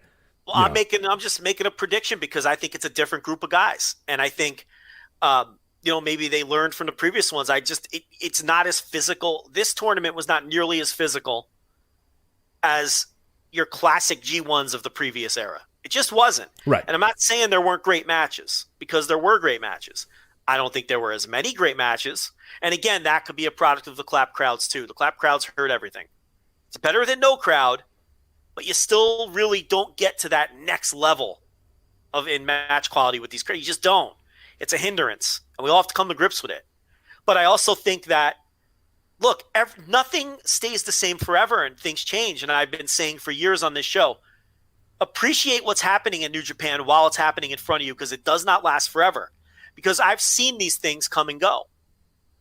I've seen Noah come and go. I've seen, peak All Japan, and then that all fall apart. And Ring of Honor, when they were great for, from 2004 to 2007 or whatever date you want to place the demise, maybe a little later, 2008. And ECW, when they got hot for 3 years there. And these things, the New Japan thing was special because it lasted so long. It was right. Nearly it got double what decade. Most of these other ones do. Most of these other ones get, All Japan maybe had a little bit longer, give it a little bit of a run for its money. But yeah, most of these other ones you're talking about are 3, 4, 5 years tops most times, and then they're out. So, and it was so special, and I always tried to stress that to the listeners. Appreciate this era while you're in it. I think we're out of it. I think this is something completely new. New story arcs and I can't predict them. Just like in 2011, nobody knew Okada was going to carry the company for 10 years. He was still in TNA. Yeah. Yeah, somebody on a Q&A asked me, what are your next 5 Wrestle Kingdoms? And I was like, bro, I don't know. Like, who fucking knows, man? There might be a guy we don't even know about, next, that's going to come up in the next 3 years that is going to be main event. Like, I can't do 5 years. I could barely do 2 years. Like, I wouldn't have told you Jay White would be, in a Wrestle Kingdom main event, 2 years ago when he's already there. So who knows, man? I named a half a dozen guys, and maybe 4 of those will hit, and 2 won't. Right? Yeah, I gave the listener like 7 names, almost the exact same list that you gave, and I was like, yeah, some of those guys, and then there's probably 3 other guys that I'm not even mentioning that who knows are going to come in, Only because based on what I've seen, I feel like they've laid the groundwork for those guys that I named. Okay, but it could be Uminu for all I know could come in and be. You just don't know, but I don't know what these new arcs are going to be, but I know that we're getting that we're seeing the beginnings of them and the start, and it's exciting. And I think that's why in a lot of ways New Japan is unpredictable right now. But guys like we see Goto's winding it down and Tanahashi's winding it down, and they've already chosen to wind down the Nagatas and Kojimas, even though they could still go. Now we're seeing that next wave start to wind down a bit. Tanahashi is working on 2 straight G1s where he really wasn't a factor, and he was the weak link in a tag team all summer, and they're telling you he's not on the top level anymore. And Goto's just a guy, and Makabe's a ghost, and then after, it's like... Yeah, Makabe's a dad. Yeah, people were asking me, who's the next New Japan dads? And I was like, yeah, he's very close to that right now where he's just not a factor anymore. And he absolutely is not. And that's fine. Eventually you go to the family get-together and you're the oldest generation. And it's like the same thing here. Guys like Okada and Naito are quickly approaching, we're the old guys.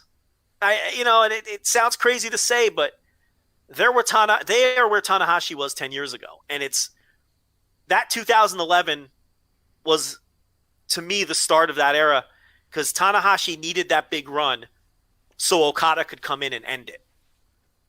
Okada needed to usurp a legend and end a legendary run, and then feud with that legend and ultimately come out on top.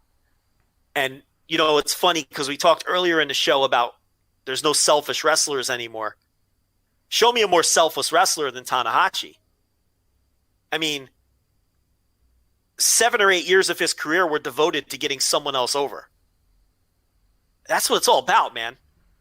If we had more of that in wrestling, we'd have more stars. That guy took 7 years of his prime to get someone else over, to become a bigger star than he ever was. Think about that. That's crazy. Yeah, it's nuts. But now Okada might turn around and do that for Will Ospreay or whoever the fuck. I don't know who. But, and then so it goes. And that's how pro wrestling used to be. And of course the egos would get in the way like we talked about. And it wouldn't always go according to plan. Right? But that's the idea. And I think that's what we're about to see. And we've all been waiting around for Kota Ibushi, and he's no spring chicken either, but he just signed that contract.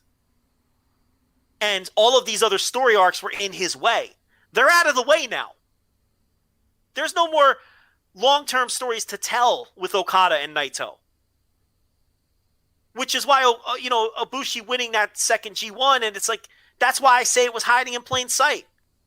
Well, why not? This could be his time now. And he's 38. And it's time to pull the trigger with him. Because Jay White's 25. And Will Ospreay's 28. And you have plenty of time with guys like that. But Ibushi, it's now or never. Right. This has to be his run this year. He's 38, 37, 38, somewhere in that range. 38 years old. Yeah, 38. Yeah, wow. Yeah. Yeah, you got it. Now's the time. So. And the guys that were standing in his way, their stories are complete. Right. He's like age-wise, I think people immediately go right to age and go, well, but he's fresh in terms of like having a title run, in terms of being a main eventer, in terms of doing all that sort of stuff. He's been around the company for a while, but he's always kind of been on the fringes. And, it was last year he finally put pen to paper and finally became, committed to New Japan.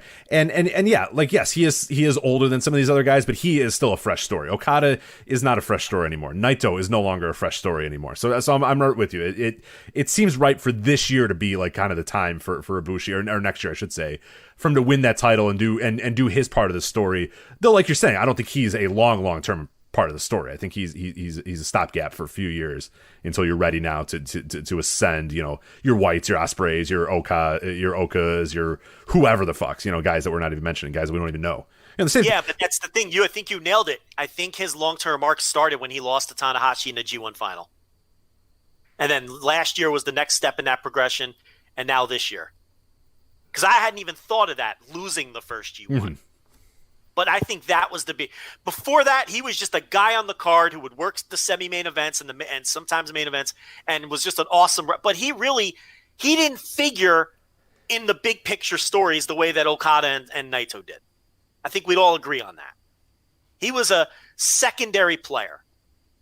But I think that Tanahashi loss began sort of his overarching story of where he is now a mainline player. I mean, he worked the Double Dome in a headline spot last year. But he lost those matches. So, yeah, and again, like you just summed up, and like, because I brought, he's 38. This is when you do it with, because those other guys are still in their 20s. Most of them are. Evil's not. But again, I'm not even – see, Evil's the one that I am least confident in being a major player. I think Evil is just going to be a top-of-the-card heel. I don't – he may have another title run or two, but I don't think they see Evil in the same light that they see Jay White and Will Ospreay and probably not even Sonata. It's just – so – but who knows? But again, this is the great unknown. And then again, like you're saying, all of the young lions who haven't come back who might factor in and they might have ideas for that we're not even thinking about. Who was thinking about Okada? Definitely not Okada. Naito, people always thought was a prodigy and thought that he was going to be a superstar long term. Going back and watching some of these old G1s, for grade one, it was pretty clear that he was coming back. The one I was watching from 2012, where he's come back from CML. It's like, yeah, that dude's already like on the trajectory. You can tell that guy's gonna be a megastar. It was just a matter of time. Well, even before that, like when he was a young lion and a young wrestler, he always drew comparisons to Muto. Yeah. Oh yeah. People thought this guy's like, and if you go back and watch young Muto, they do move in a similar way. Mm-hmm. It's kind of eerie. And they always, he was considered a wrestling genius, Naito. That was his like nickname for a while, like was the wrestling genius. And so it's kind of like you always felt like they had him on the back burner, but he was missing something.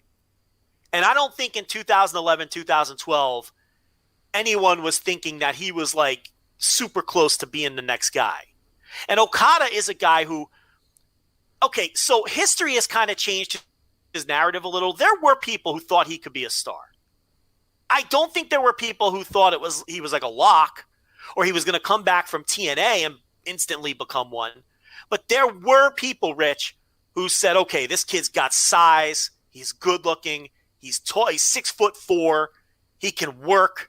He's got a great base. He could be something. He wasn't considered the prodigy and the lock that Naito was. Right. But the narrative over the years has become, oh, he came out of nowhere. No. There were people who saw some long-term potential with him. Okay.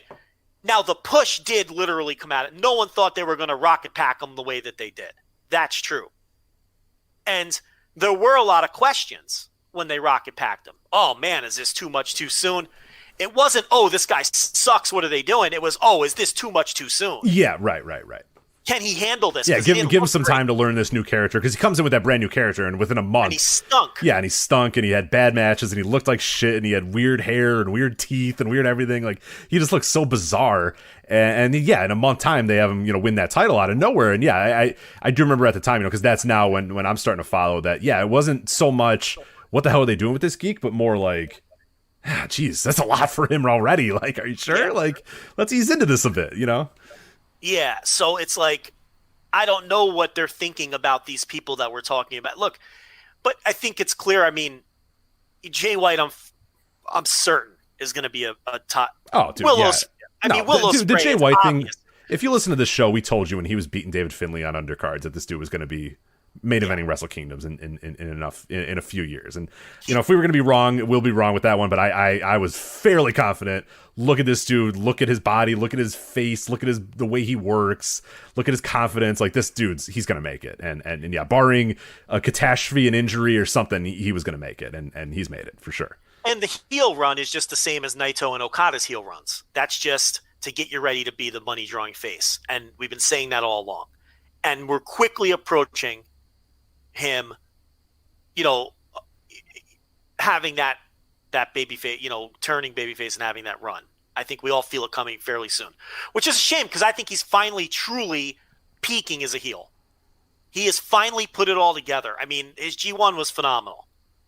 His character work, his promos, the way he works his matches, he has put all of it together. You remember that 2018 G1, how infuriating he was? It takes a while, and he's finally put it together, and I feel like the turn is coming shortly. And the Bullet Club, is probably going to blow up or just exist in a completely different form. But yeah, I'm confident in him, and it's obvious they have big plans for Will Ospreay. Evil, I'm not super confident that. I think where he's at now could be where he stays. Sonata, who knows? I mean, I think personally Sonata's missing something. I think if this G1 was designed to be another step in his progress to superstardom, he came up short.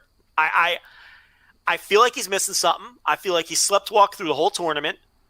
I feel like they had a disappointing final, even though the match was fine. Yeah, I wanted to talk about the final a little bit too, but we'll get to that. Finish your point, and then we'll talk about the final. That was my point. My point is Sonata, to me, did not come across like a future superstar in this tournament. I thought he came up short. In fact, in my article behind the paywall, I assigned one word to everybody's tournament, and his was disappointing. I thought he was a disappointment. Even though he made it to the final, he just there's something missing with him. He could listen. He could finish top 10 in all of these dopey popularity polls all night, all day long. Okay? First of all, Jiro finishes top 10 in those things. I'm tired of hearing about these popularity. They mean nothing. They mean next to nothing. I don't want to say they mean nothing, but they mean, when Jiro's finishing high in those things, they mean next to nothing. Okay? Because Jiro couldn't fill my living room if he was okay? It doesn't mean anything. I'm serious. Jiro could wrestle in my backyard, and couldn't fill every seat. I mean, you can only put so much stock in these dopey fan polls. It's hardcores. It's hardcores voting in these things. If a guy like Jiro is finishing in the top 10, it doesn't mean anything. It doesn't mean all that much. All it means is that these wrestlers are popular among the hardcore fans who read magazines and take internet polls. It'd be like an American poll, and Nick Gage finishes 12th. What does it mean, Rich? We all know Nick Gage isn't the 12th most popular wrestler in America. I mean, at best, the guy can draw 1,000 fans at a WrestleMania weekend. I mean, that's what so it's like Sonata can finish at the top of these polls all day long, and I'm not denying that he's not popular. Yeah, of course he's popular. But there's a difference between being popular and being a guy. I am not convinced that Sonata is a guy. Yeah, sometimes it's a feel. You've been watching wrestling a lot. I've been watching wrestling a lot, and I know what I'm talking about. We're usually pretty on. Like, I don't think somebody asked me as well. Like, who were guys that you thought would be stars and weren't, guys that you thought had it and just don't. And two of the answers that I gave, in the Q&A was T-Hawk was one that I thought the first time I saw T-Hawk, dude, this guy's got it. He's great. And Dragon Gate thought the same thing. They said, here we go. Let's going to hotshot this guy. He's going to win the title. And you and I came on the show. He main events that Kobe World. We see it and we go, nah, not going to work. And it never worked. They tried. And now he's fucking around on, Shima's iPad doing shit in Singapore and fucking DDT. I don't even know where the hell he's at these days. Doesn't even matter. He's just jacking around doing nothing. And the other guy I mentioned was Sonata. I mean, the first time I saw Sonata in Wrestle 1, he's a guy that he projects as a star. You know what I mean? He looks like absolutely he should be a star. Look at the guy. He's and everybody falls into that trap as well. They fall into he looks like $1 million. He's got the body. He's got the hair. He's got a good hair, a good fit. You know what I mean? He's got all these sort of intangibles that you need, but we've seen him. I mean, how long do we have to keep saying now I was wrong because I thought he had it, and I've been waiting for that it since then, and I haven't seen it. And You know, we have a pretty good track record. There's not a whole lot of other guys that I can think of that you and I have said, hey, this guy's going to be a star, and they haven't turned into a star. And I can tell you right now, I don't think Sonata's going to be a star. Like, I really just don't. I don't know. That's the thing about Sonata. I don't know whether we're right or wrong yet because he hasn't convinced me. And it's like nobody has more stock in wanting Sonata to become a big star than me because no one wants the victory lap at worse than me. I'm the one who came on here and told everybody that this guy would be a superstar by 2019. And that's when his push started. So I was kind of close. But it's like, I want to be right about Sonata. Rich, does anyone in this world like being right more than me? No, very few. It's like I don't pick on Sonata because I don't like him. I was the original fucking Sonata backer. I was telling people in 2016 to what you just said it. We were here in 2016 telling people this is going to be a guy, and we took a ton of abuse for it. You remember people mocking us and subtweeting us, and you know every time he'd have a sloppy match, we were hearing shit. We've got all those people blocked now, but the point here is we have a lot invested in Sonata becoming a guy. I'm frustrated by Sonata because I stuck my neck out predicting big success for this guy. And Rich, he's pretty close because that's the thing. I'm not saying he isn't over, but there's a difference between being over and being over. Yeah, being the man, being the dude, being a dude. Yes, and I don't think he's the second one because in the old days in pro wrestling, when they said someone was over, that meant they were drawing money. It didn't mean people were excited to see him in the building. That's a different kind of over. Okay? The woo-woo-woo guy was the first kind of over. What was it? Zack Ryder. Zack Ryder, yeah. He was the first kind of over. He was never the second kind of over. Okay? That's the difference. And I think Sonata is the first kind of over. He's not the Okada over. I don't care what your fan poll says. I don't care if Okada's 3 spots behind him in your dopey little fan poll of hardcore fans. Doesn't matter. It doesn't mean anything in that. It does, because one guy's a guy, and the other guy is right now not a guy. And I don't know what he needs to get over that hump to become a Tanahashi, a Naito, an Okada, and fill buildings. Yeah, I don't know. And just really grab it by the balls. You know what I mean? Like that's, you know, watching this final, and I guess we can talk about the final a little bit, is you know, yes, it's clap crowds. Yes, there's circumstances. But, dude, I went back and, you know, for the Grade 1 series on Patreon, voicewrestling.com/Patreon, I'm watching a lot of these old G1 finals. And it's like, that's you know, once you've gotten to the final, then it's like, let's fucking go. Every match that I've watched, both guys are all business. They're staring at, you know, one thing I talked about in all of those is like, one thing I really noticed, and it must be a thing that they told guys to do. I don't know if it was completely accident. I don't know what it is.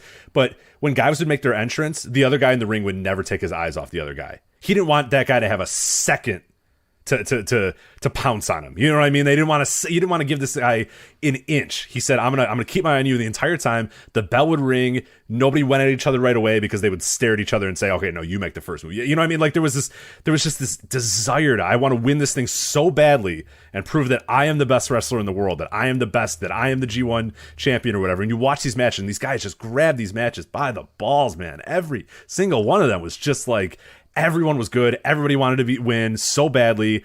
And then there's Sonata and Ibushi, and they're just kind of, you know, just doing stuff. And they're just, you know, Sonata's just kind of doing grappling, and he's doing, you know, things, and he's in the ring, and he's rolling around. And it's just like, dude, come on. Like, let's go. G1, Grade 1, let's go. Like, let's get some action going. And you know, we saw the tweets. Oh, wow, I can't believe this match went 30 minutes. And I don't think that's a good thing. People see that as a good thing. I think it's a bad thing that you got lulled into 30 minutes. Like, that sucks. I don't want to be lulled into a 30-minute match. Like, that doesn't excite me. Wow, I can't believe it's already been 30 minutes. Like, no, fuck it. I want to say, oh my god, they did all that in 30 minutes. Holy shit. Like, you know, that's what I want. And that's what, you know, we need. We don't need a guy just kind of getting in there and meandering around for a little bit. It's like, you know, who cares? I mean, I liked the match. I don't want to. No, it was a good match. It's just it wasn't a great G1 match. You know, like it wasn't. It wasn't a great G1 final for sure. Look, it was low end Notebook to me, but it was all the things that plague Sonata. There were 3 or 4 of what I call Sonata spots. where the match gets sloppy because of Sonata. Because he's the most awkward, good athlete I've ever seen in my life. And, I mean, even the closing stretch, which people are raving about, there was a major blown spot in that closing stretch. Ibushi picked up Sonata for the dart spot. And look, I don't know if he was going to complete it or if it was going to get countered. Who knows? We're never going to know. You know why? Because Sonata blew the spot before it happened. And then Ibushi didn't even go back to it. Did you notice that? Like, whatever they were going to do with that dart spot was completely eliminated from the closing sequence. Because Ibushi was like, fuck this. This guy is clumsy. I can't even do whatever we're... You know, it's like... And there were a couple other spots in the match where, you know, Sonata, very early in the match, where it actually worked out okay, only because the visual looked good, but there was miscommunication on, like, some sort of leapfrog spot, where Ibushi went low and Sonata went high, and it actually looked cool, and it looked like Sonata was evading him, but that was another little flub early on in the match. It's like these things always happen in these Sonata matches. And you could tell me till you're blue in the face that the Japanese fans don't care or whatever. They're not so much different than American fans. They respect good performance. Stop treating Japanese fans like they're this different exotic thing. They're fans. They know a bad match when they see it. They know when a guy stinks if he stinks.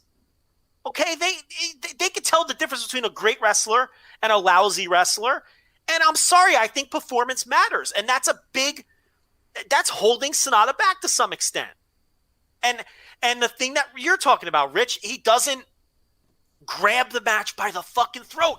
This is the biggest match of your life. Wrestle like it. Right, I get he's cold skull. I get he's, cool, calm, collected, but it's the fucking G1 final. You know what I mean? Like, let's go. You need that. You need to be able to ramp it up. I mean, that's one thing that all, I think, great wrestlers do. And we're talking about, matches before. These famous matches that we haven't seen or whatever. And the thing that's pretty universal about famous matches or great matches or important matches or whatever is that intensity, that level of, all right, yeah, we've maybe wrestled before, but we've never wrestled with these stakes. Or, yeah, I've had main events, but never this type of main event, never something that was this important. And that's, you don't have to, if you do that all the time, it becomes, commonplace. You don't want to do that every single night. You want to reserve those for those big moments. But bro, there's not a bigger moment that you're going to have in your career right now than this G1 Climax final. And he's just cool, calm, collected. I'm going through the motions, doing my thing, and it's like I just need more out of you.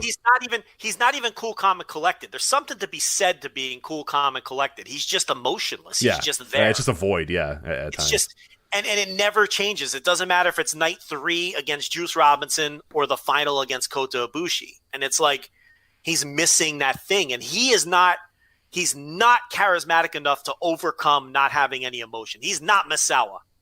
He's not. Whatever your fan polls are telling you, he's not Misawa. He can't get away with just being the stoic guy who has no emotion. He's not charismatic enough to pull that off. He's not good enough to pull that off. Right.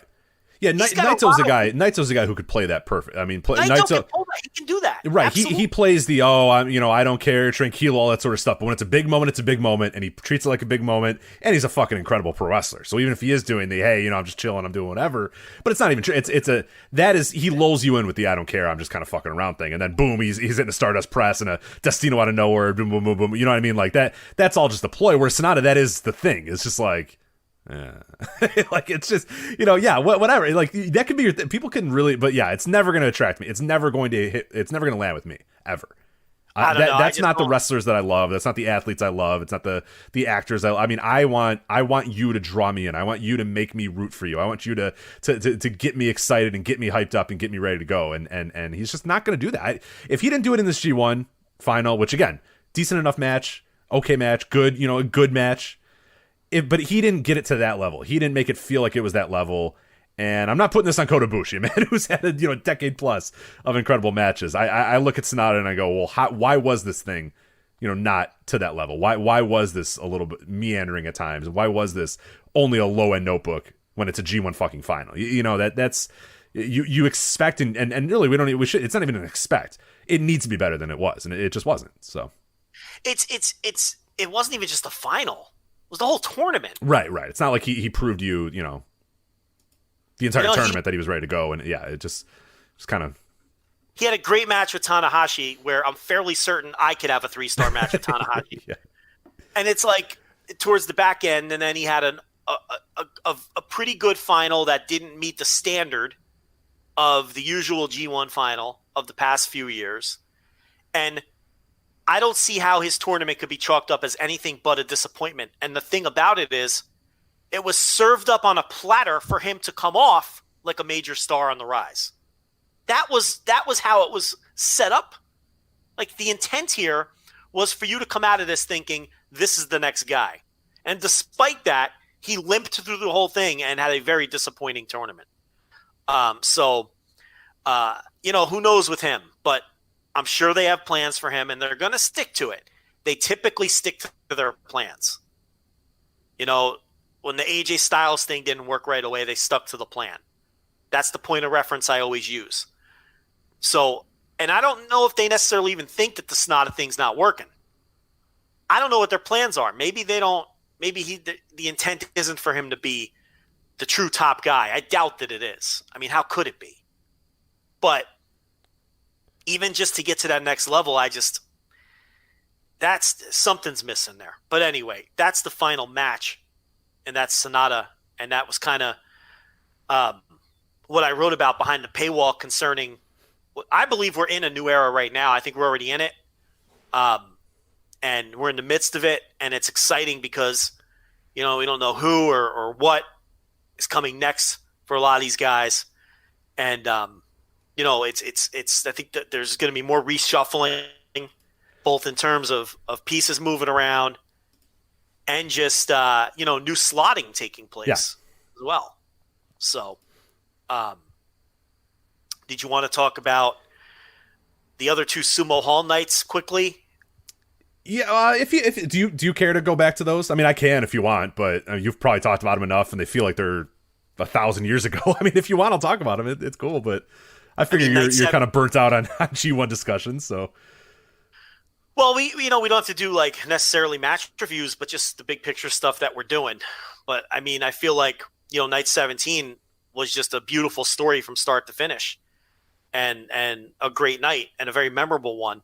I mean, they did the Yujiro upset over Cobb right out of the gate. Yeah. I believe it was, I think it was John Carroll I was talking to, Wrestling Omakase, patreon.com/Wrestling Omakase as well.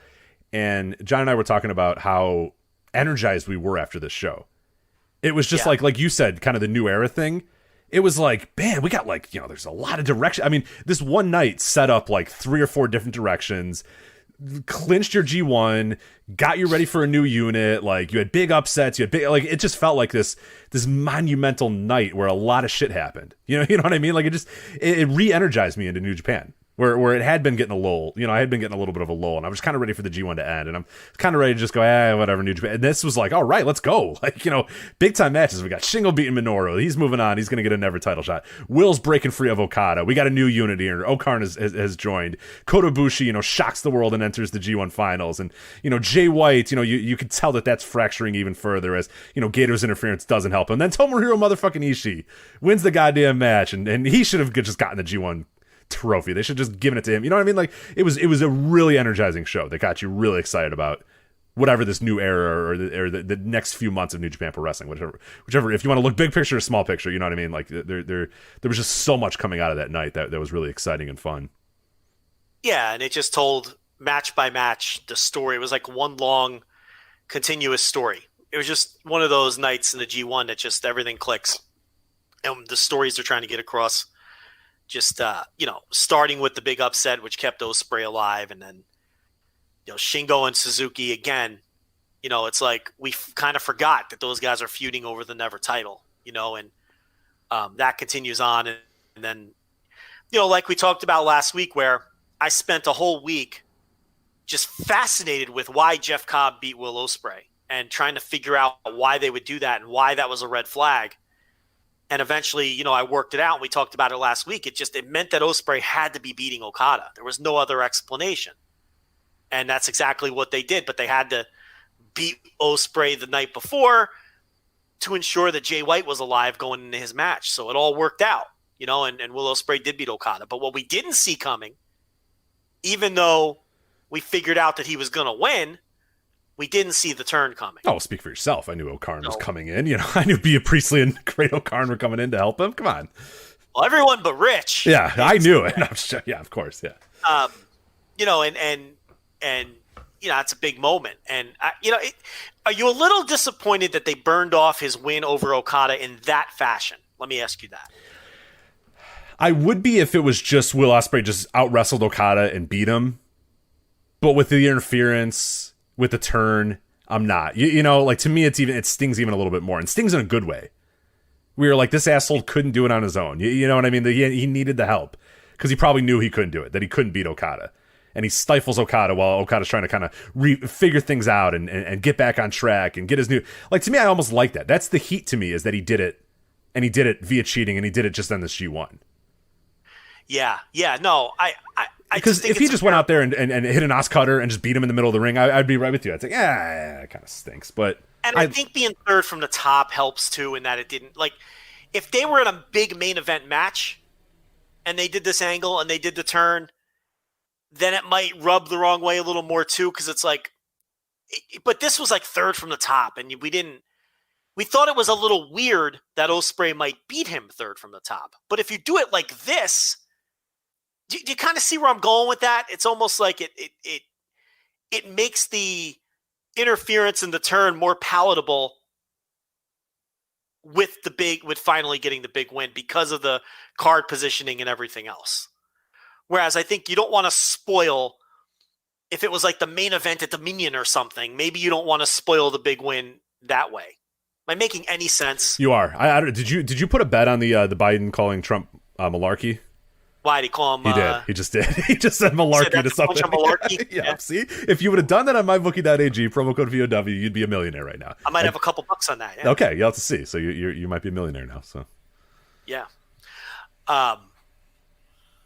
So we had Ospreay and the big turn.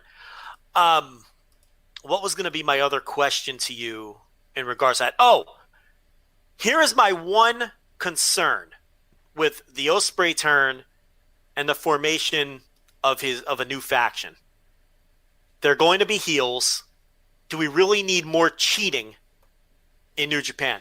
Because no. if this is going to be the answer is no. Yeah, that's kind of rhetorical, but it's do you get the sense that this is going to be another unit where we're waiting around for O'Karn to interfere on Will Ospreay's behalf and then we hit the finish? Because I cannot tolerate another unit where it's built around cheating, and that's their MO, and that's what they love to do. So, and look, we saw kind of on the G1 final, right, where he put on the figure four after Bea Priestley got involved and weakened up Show's leg, and then he puts the figure four on and establishes the figure four now as a finish. Right. But again, the interference, Rich, I do not want. I'm tired of this shit. Yeah, that is definitely a concern. And yeah, the unit being established by O'Karn coming in and directly leading to the finish is definitely got me slightly worried. Especially, they lean on that far too much, and now more than ever they've leaned on it way too much with Evil joining Bullet Club, with Suzuki-gun, who they have. I mean, to be fair, they have peeled back a little bit. Suzuki-gun, they're not quite as cheating, heavy as they used to be, but now if we're just getting, it replaced by the Empire, who's going to come in, it's due time, and that's why I've said I think it's time for some other units to maybe get maybe get reshuffled, redone, or just kind of taken away altogether. Like Suzuki-gun to me feels like probably of another era, and that could probably go away. Like I would really look, if you're going to enter, we're going to have another sort of cheating heel stable, then it is probably time for one of these other ones to take a backseat or just go away altogether. So. I think it would be Bullet Club before Suzuki. Right, yeah. I don't know. They've leaned on Bullet Club so much, though. It's you know what I mean? It's impossible for me to believe that they're just going to officially, say, it's all gone, it's all, going away or whatever. I'm just trying to throw out anybody. Just a kind of a different incarnation of it or something. Right, but it's yeah. You feel like the units, it's all sliding scale from, you got the home army, which is pure babyface, and then at the other end of the scale, you always have the unit that cheats the most, which is the pure heels, right? At times that's been Bullet Club. At times that's been Suzuki-gun throughout history. Then you have the ones in the middle. Recently Chaos has been kind of, just to say the right of the home army as not necessarily pure babyface, but then they kind of merged Chaos and the Home Army. And now LIJ are firmly babyfaces, sort of in that old Chaos spot. And Suzuki Gun has kind of moved into the old LIJ spot of the tweeners that can go either way. Yeah. And Bullet, and we don't know where the Empire is going to fall in, but Bullet Club are still pure cheaters, and they kind of slide up and down the scale. There's different degrees. The units have always been that way, right? With the heel-leaning tweeners and the face-leaning tweeners, and then the pure heels and the pure baby faces. And I don't know where Empire is going to fall in. I don't like that their very first match out of the gate, we're getting an outside interference finish. New Japan already has too much of this shit. And no, I'm not asking it to be pure sport. Never have. But there's too much of it right now. And I think all of this needs to get settled, and we need to see where this is all going to fall. Rich, do you have a problem with the name The Empire? Is it problematic? No, I don't care. I mean, give me a break. Don't people get bored with this stuff after a while? Yeah, it seems like I would just go watch something else then, honestly. How exhausting is this? I mean, geez, I'm sure people from 1860 are deeply offended at this, the Empire name. So that's that. So do you want to talk about, the B block final? That was just a waste of time. That was a show as well. That was definitely a show that happened, so. And then the final itself, I mean, again, the big things where we got the first look at Okan in a New Japan ring. I mean, a slightly altered look from his Rev Pro look. A different facial hair and hair. I think he looks better. I think he looks like $1 million. Oh yeah, no, he looks great. Yeah, you compare him to like Watto, who they're clearly like, you know what I mean? Like, there's one guy that they think is going to be a future star, or could be a future star, or could be something. And then there's Master Watto, which is clear that they like just are like, here you go. But no, I think he looks great. I think there was a lot of kind of wink, wink, nudge, nudge silliness to the Rev Pro character that little by little got kind of stripped away over time, and I think got on track and was pretty okay. But no, I think he looks great. I think he looks awesome. He looks like a badass. He looks like a heater. Like, yeah, I think it's perfect for this. He looks so much better without the gnarly beard and messy hair. Yes, 100%. Yeah, that was kind of geeky, lame, weird. Look how funny this guy looks type thing. That's all gone now. He looks real good, streamlined, and he looks like a star. I mean, that's basically what it comes down to now. And look, yeah, it was kind of a tongue-in-cheek thing at first in Rev Pro, but that's why you go on excursion, to work those things out, and he worked out the gimmick, and he came back a refined version of it. I love the screaming that he does in the ring. It comes off totally unique. The one-legged drop kick. He does a lot of shit that's just different, and I think that's a good thing. So I'm all about that guy right now. But I was all about him while he was on the, so I'm coming in a little biased. But, I thought that was the most interesting match on the undercard of the G1 final. And we already talked about the final itself. So that's kind of your G1 wrap up. I just think overall, it wasn't as strong of a tournament as the past couple of years. I don't think it peaked as high as often as some of the other tournaments did.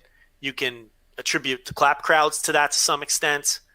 And I think that clearly it wasn't as physical as it's been in the past. My personal opinion is you will see New Japan be a little less physical moving forward. I really don't think that's a product of COVID. I think the company's just changing. I just, that happens. Rich, I've seen this many times. Things don't stay the same forever. And I think that I even think the in-ring style is shifting a bit to being slightly less physical. That doesn't mean I don't think Ishii's going to go out there and bash. Of course he will. That doesn't mean I think you're never going to see head drops again. Of course you will. But I just don't think it's going to be as prominent as it was over the last 7 or 8 years or so. I think it's changing a little bit, and I think we're going to see things shuffle around. And New Japan just feels a little different now. It just feels different. I mean, and I think it really all started back in January. And I think, if it weren't for COVID shutting the company down for a few months, we'd be all much more used to it by now. Right. But I really feel like, we're starting something new, and it's exciting to see where it goes. I just wish they'd cut down on some of the outside stuff.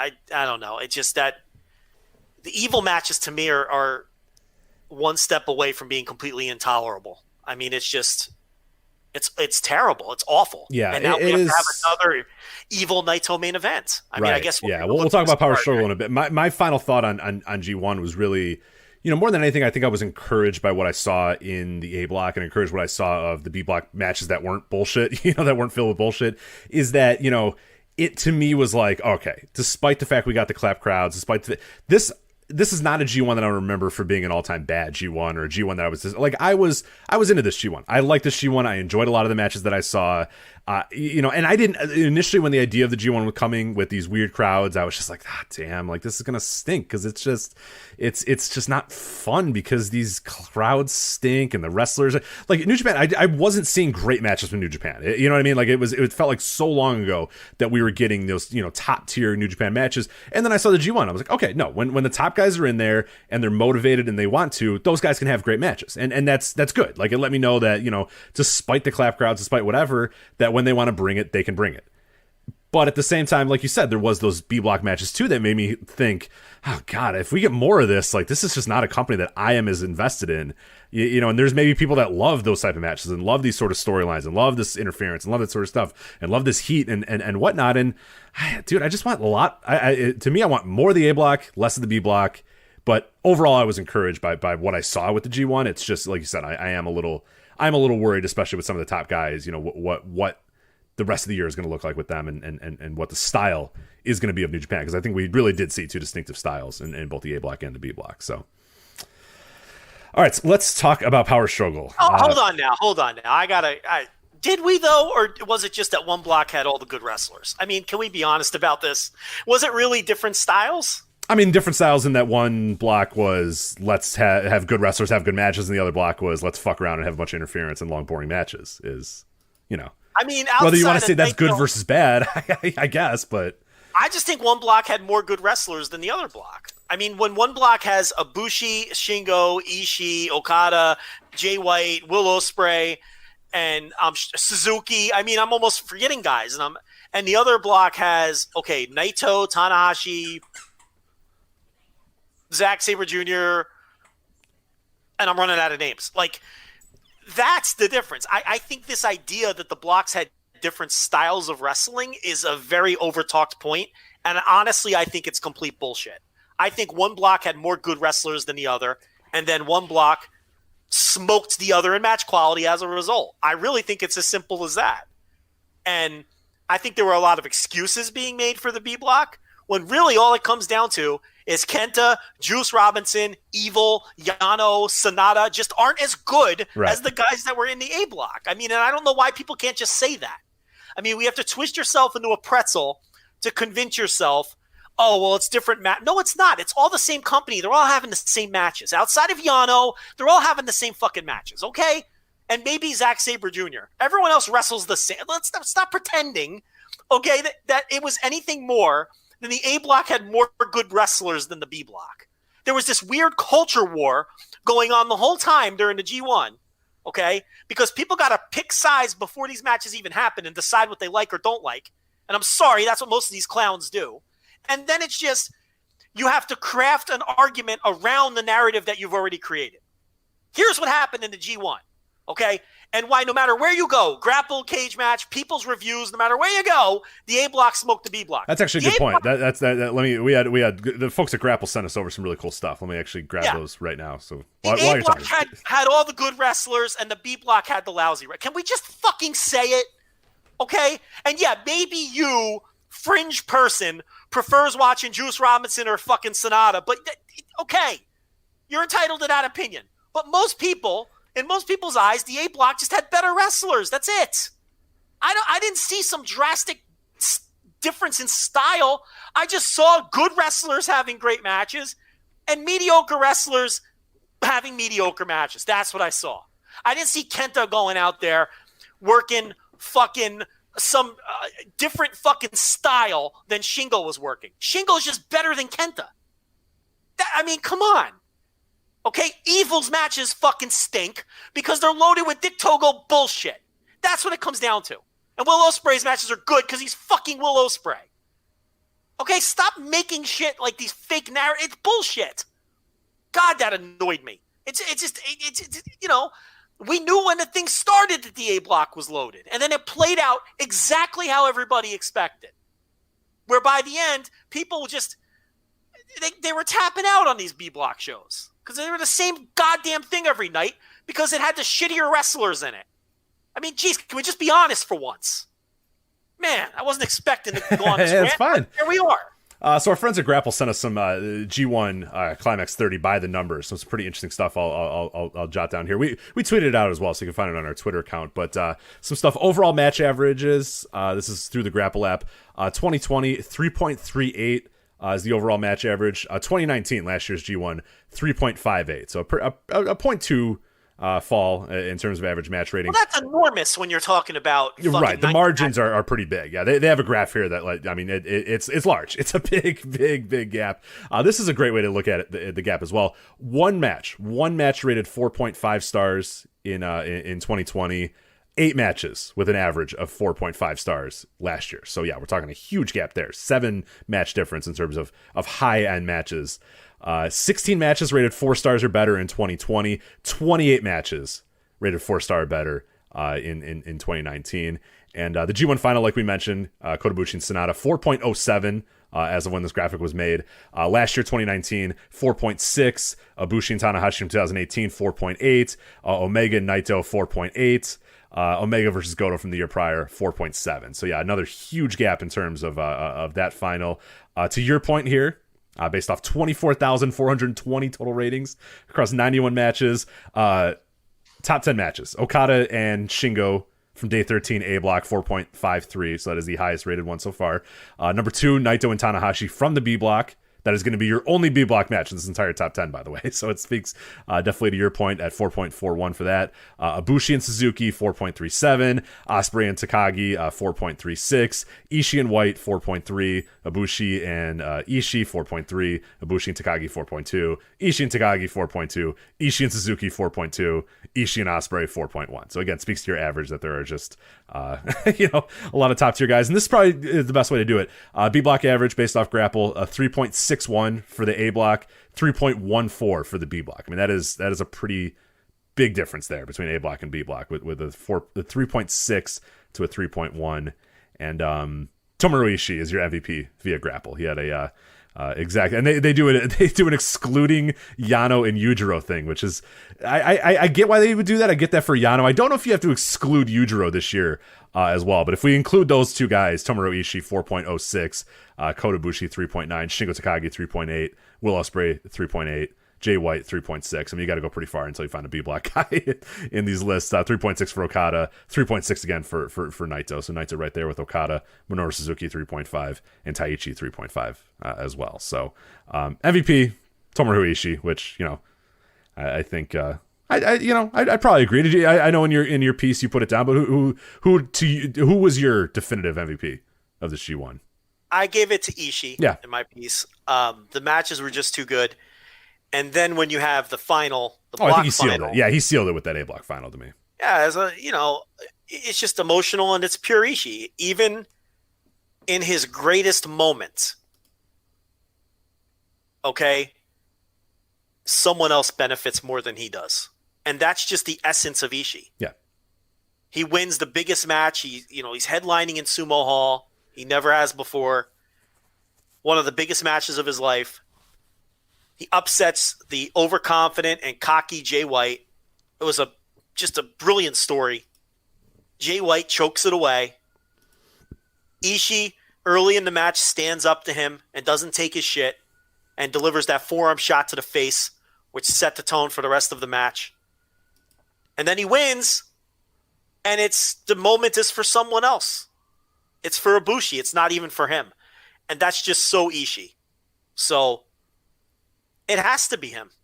It can't be anyone else. Yeah, I think he sealed it. Even if you had a question of who it was, I think that final night sealed it. It was just so emotional and so perfect. Yeah.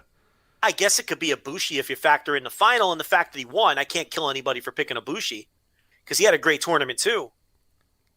I think I had him second. I don't even remember. Yeah, I had him second. But I really don't see an argument for anyone other than those two. I mean, do you? Let me think about this. I don't. Shingo on the back end. You mentioned MVP having so many. No, I had Ibushi fifth. But I can see people picking him as the MVP. I guess you could pick Jay White. Yeah, I think you could pick Jay White. To me, it was between Shingo and Ishii, and then that final just sealed the deal for Ishii for me. Are you going just purely on match quality? I think so. I mean, I'm putting a little bit of story in there too. I think Okada.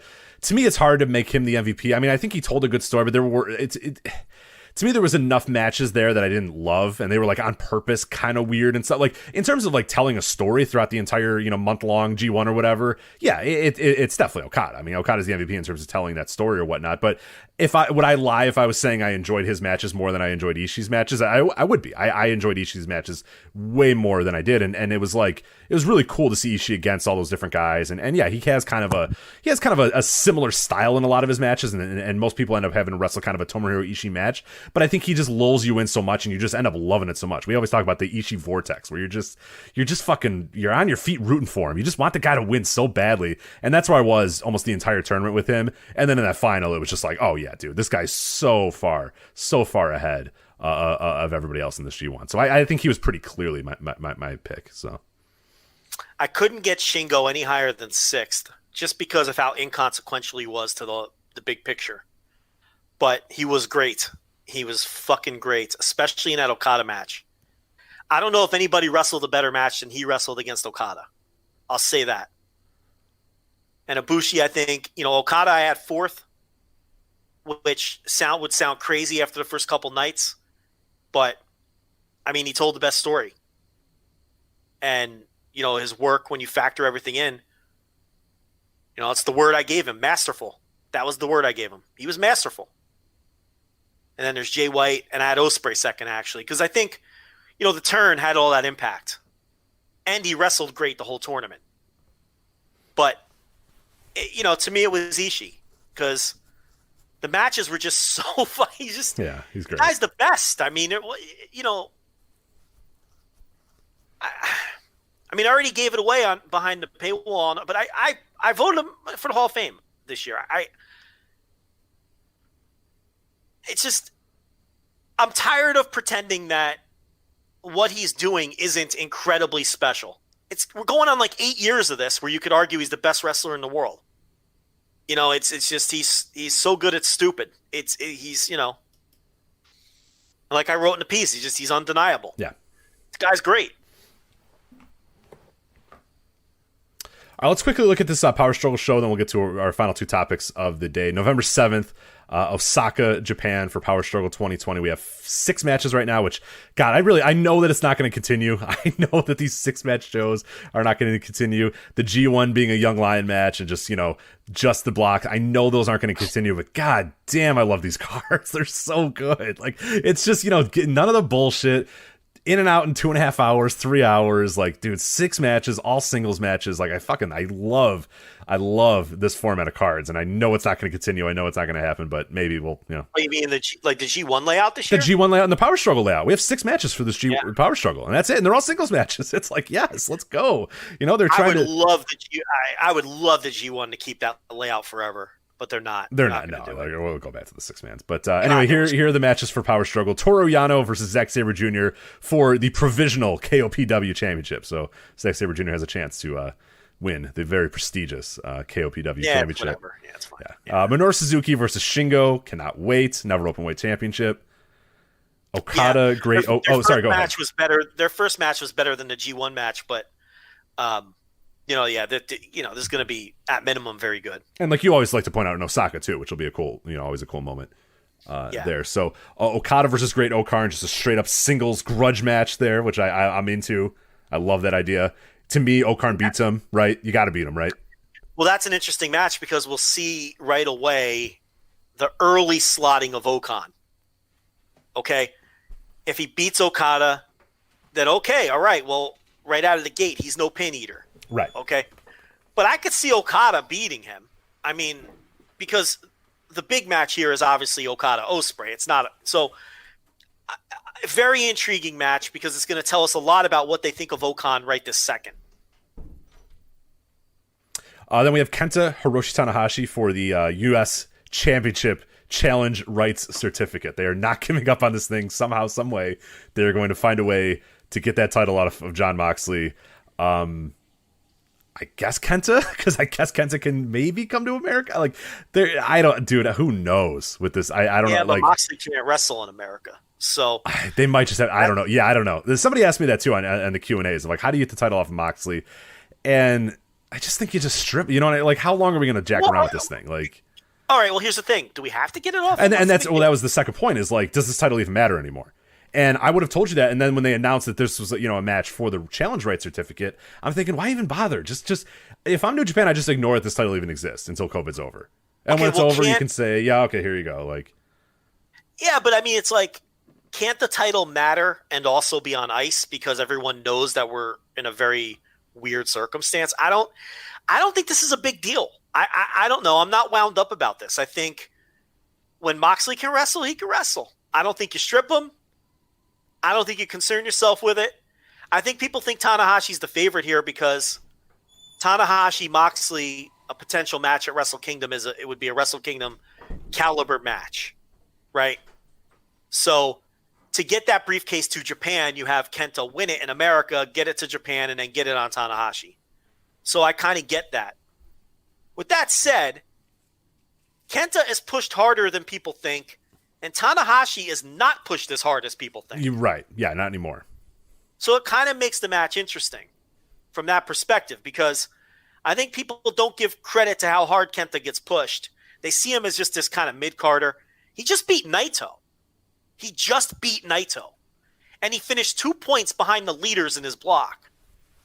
And I know people don't realize that because it felt like he got eliminated a million years ago from the block, but he ended up finishing only 2 points behind and he beat the champ. And he just ended a feud with the champion before COVID ended everything. So I wouldn't write off Kenta here. I think everyone seems to think this is a lock that Tanahashi wins. I don't think it's a lock. Yeah, I see Kenta as well, and I think that there's probably more of potential for if you want to do it where Kenta goes to the America to win the title. Like, to me, I'm trying to think of the big picture of this title. Here's the problem, though. Tony Khan is the problem, and he has way more leverage now than he had then. So why right. So why would he let Moxley wrestle in America now if he wouldn't then? I don't know. I get maybe Moxley saying, hey, please let me do this, or New Japan saying, hey, we need to get this title off this guy. I don't know. To me, it just seems... Here's one guy that has been to America recently and has been able to bounce back and forth. I don't know if he still has a home in America. I have no idea what the state of or where Kenta, his address is these days. But obviously, at the beginning of this, quarantine, he was in America, so at least he has something. I think that he could. Like, Tanahashi, I don't think is leaving the country. And I don't think Moxley. I guess I don't know. Right now, Moxley's not leaving the country anytime soon either to come to Japan. So I don't know. I'm trying to think big picture with this thing, and it's like, who knows, man. Might just be a match to be a match, and then the guy wins, and this might not even be a thing until 6 months from now. So who knows? I don't think it's out of the question you get Americans in Japan in January. I mean, they've opened up for these foreigners already, though. Yeah, that was in the summer though. Things were a little bit brighter in July. No, I understand it could get worse. Look, the COVID can change on a dime. I mean, I'm just talking how I feel right now. They've already loosened up. New Japan has shown that they can get people in. Right. Do I think they get Moxley in next week? No. Would I be stunned if they get him in January? No. Unless things change drastically again, which they could. We're heading into the winter and everything else. Everyone seems to be way too lackadaisical again. I get it. But if Tony Khan wasn't going to let Moxley wrestle for New Japan back when it would have been very advantageous for him to be more generous with what he was going to allow, I don't see why he would allow it now when he has far more leverage now that they're far more firmly established. They don't need New Japan. What's his incentive to say, okay, I'm going to let my world champion, by the way. Right, lose a match to, your guy on your, yeah. In America, yeah. I mean, what's his incentive? It's tough. Yeah, I don't know. I have no idea. It's. If I'm Tony Khan, I tell him to kick rocks. No. Right. I'm not. Kenta's not beating my world champion. Now, if Moxley loses the title at some point, if I'm Tony Khan, I don't care if Moxley does a job to somebody. But I don't want him doing a job. No, not while he's champion. No, I'm not losing that title while he's champion. So yeah, it's Japan, that's different. If he goes to Japan, I don't care. I don't care if Moxley loses in Japan. But Moxley's not losing that title as my world champion in America if I'm Tony Khan. Not now. He doesn't. New Japan and AEW do not need each other. It would be advantageous for them to do business. But I don't think either need to do business with the other at this point. Even though I think both can help each other a lot if they could sit down at a table and figure something out. In fact, I would love to mediate it. Give me a call. That's right. Yeah, you're in the pocket of both TK and Kadani. So yeah, you are the perfect man to mediate this thing. I'm in everyone's pocket. I'm clearly neutral, and I know what both sides would benefit from. And I'm not going to play favorites. I would love to mediate that. Get me in that room. I'll make it work. But yeah, so I don't know. I who knows? We'll see. If Tanahashi wins, that's a clear indication that they want to do Tanahashi Moxley in the Dome, though. Kota Ibushi and Jay White. This is for the right certificate for Tokyo Dome as well for heavyweight and an IC title. We don't have many of these as well. This, I think, is probably going to be the only one because, I mean, fuck, that's in November. And then January's here. It's like nuts, that we got this. So I guess the big question for a lot of people is this the time? Do you have Kota Ibushi lose the briefcase now? And we can do a bigger preview when we get a little closer to this event, so you have to, give me your final answer right now. But it is definitely something to think about. We kind of discussed it a little bit as well, and maybe we'll have a better idea or a more clear prediction as we get closer to the event. Right now, I'm kind of like, I don't know, maybe yeah, possibly, but I would tend to say no because that's just so risky, and the guy that does lose that ends up looking like such a dork. To me, like, if you're going to have somebody do that, I like it being like a chicken shit heel guy. Like I always said, like last year, Jay White would have been the perfect guy to like win it, be a cocky asshole, and then meet his match. Kota Ibushi or somebody beats him on the way there, and he's just like, God damn it. Like, but with Kota Ibushi, I think the optics of that, I don't love the optics of that with someone like a Kota Ibushi. So hopefully that's not the case, but we'll see. I wouldn't be stunned at either result, honestly. For all the talk we just gave for Kota Ibushi. Would it stun you if Jay White wins that case? They love Jay White. They do. So, I mean, I think Ibushi wins. I think it's too much of a kick in the balls to win another G1 and then not. Yeah, right. You know what I mean? And Jay White clearly has a different direction coming. So it's okay for him to lose again. That's the thing. If they're turning him, he could get beaten like a drum in his end days as a heel, right? I mean, that's how those things kind of work. Because then he turns, you get the fresh coat of paint. You change your style a little bit, and fans are going to be excited about the turn and all that. So he can lose again. I just talked myself into Kota Ibushi. So there you go. And the main event for the IWGP Heavyweight and IWGP Intercontinental Championships. Naito versus Evil. And I know it's going to suck. It's going to suck. It's going to. I mean, I'm not even going to trick myself into saying, well, if they keep the bullshit to a minimum, or if Evil, it's not even a point. It's going to fucking suck, and I can't wait for it to be over. So yeah, none of them have been good. I no use for it. I can't believe they're doing it again. I hope it's just Destino and put this geek in the rear view. I mean, God. Like, let's go away. Like, go away. Give it 7 minutes, and just God, I would love that. God. Bell rings, Dick Togo runs in, Naito drop kicks him, drop kicks Evil, throws him to the corner, Stardust press, picks him up, Destino, 1, 2, 3, we're good. All right. Go home. Go away. Get to the mid-card, you dork. All right. Yeah, can't take that guy anymore. I just can't take it. Stinks. All right, let's talk about these final two shows we wanted to get into. Where do you want to start? You want to go Hell in a Cell or Impact Wrestling, Bound for Glory? Let's do the Impact. Why not? Let's do the Impact. Let's have some fun. We'll bury Hell in a Cell till the end. Impact Wrestling, Bound for Glory this Saturday. We have a preview up on the website right now at voiceswrestling.com. The one and only Andrew Sinclair covering Impact. Like nobody else in the world covers Impact. Does a great job. We got a preview there up at the website, so read all that for some, additional written details. And that's a guy who's watching every minute of every second of Impact Wrestling. So he will have, I've been, binging the last 2 weeks. You've been kind of, in and out. You watch Victory Road, but you missed the last 2 weeks. Andrew's watching fucking everything. So he'll be really detailed there with the preview. But we're going to do it as well here. Call your shot gauntlet match. The winner can choose a championship match of any choice. you call your shot gauntlet match. There's also an added stipulation here: if Heath Slater or Rhino, or sorry, Heath, if just Heath or Rhino wins, then Heath also wins a full-time contract with Impact Wrestling. If neither wins, then Rhino is fired. Hernandez will enter last, and Rhino will enter first. So there you go. Got all that? I got all that. So Heath is going to win and get the contract, since we know he really does have a contract, right? And they're just doing it yeah, I think that's the case. So okay, so I'll take over here since I don't know the builds. So I'll take over with setting you up. Okay. Yeah. Oh yeah. Go ahead. Yeah. Right. Okay. So we went over the gauntlet match. It's also intergender, right? So people should know that. Mm-hmm. So this is Impact. So they have this dopey mixed roster, and that's why it's really hard for me to invest. I can't buy into that shit. But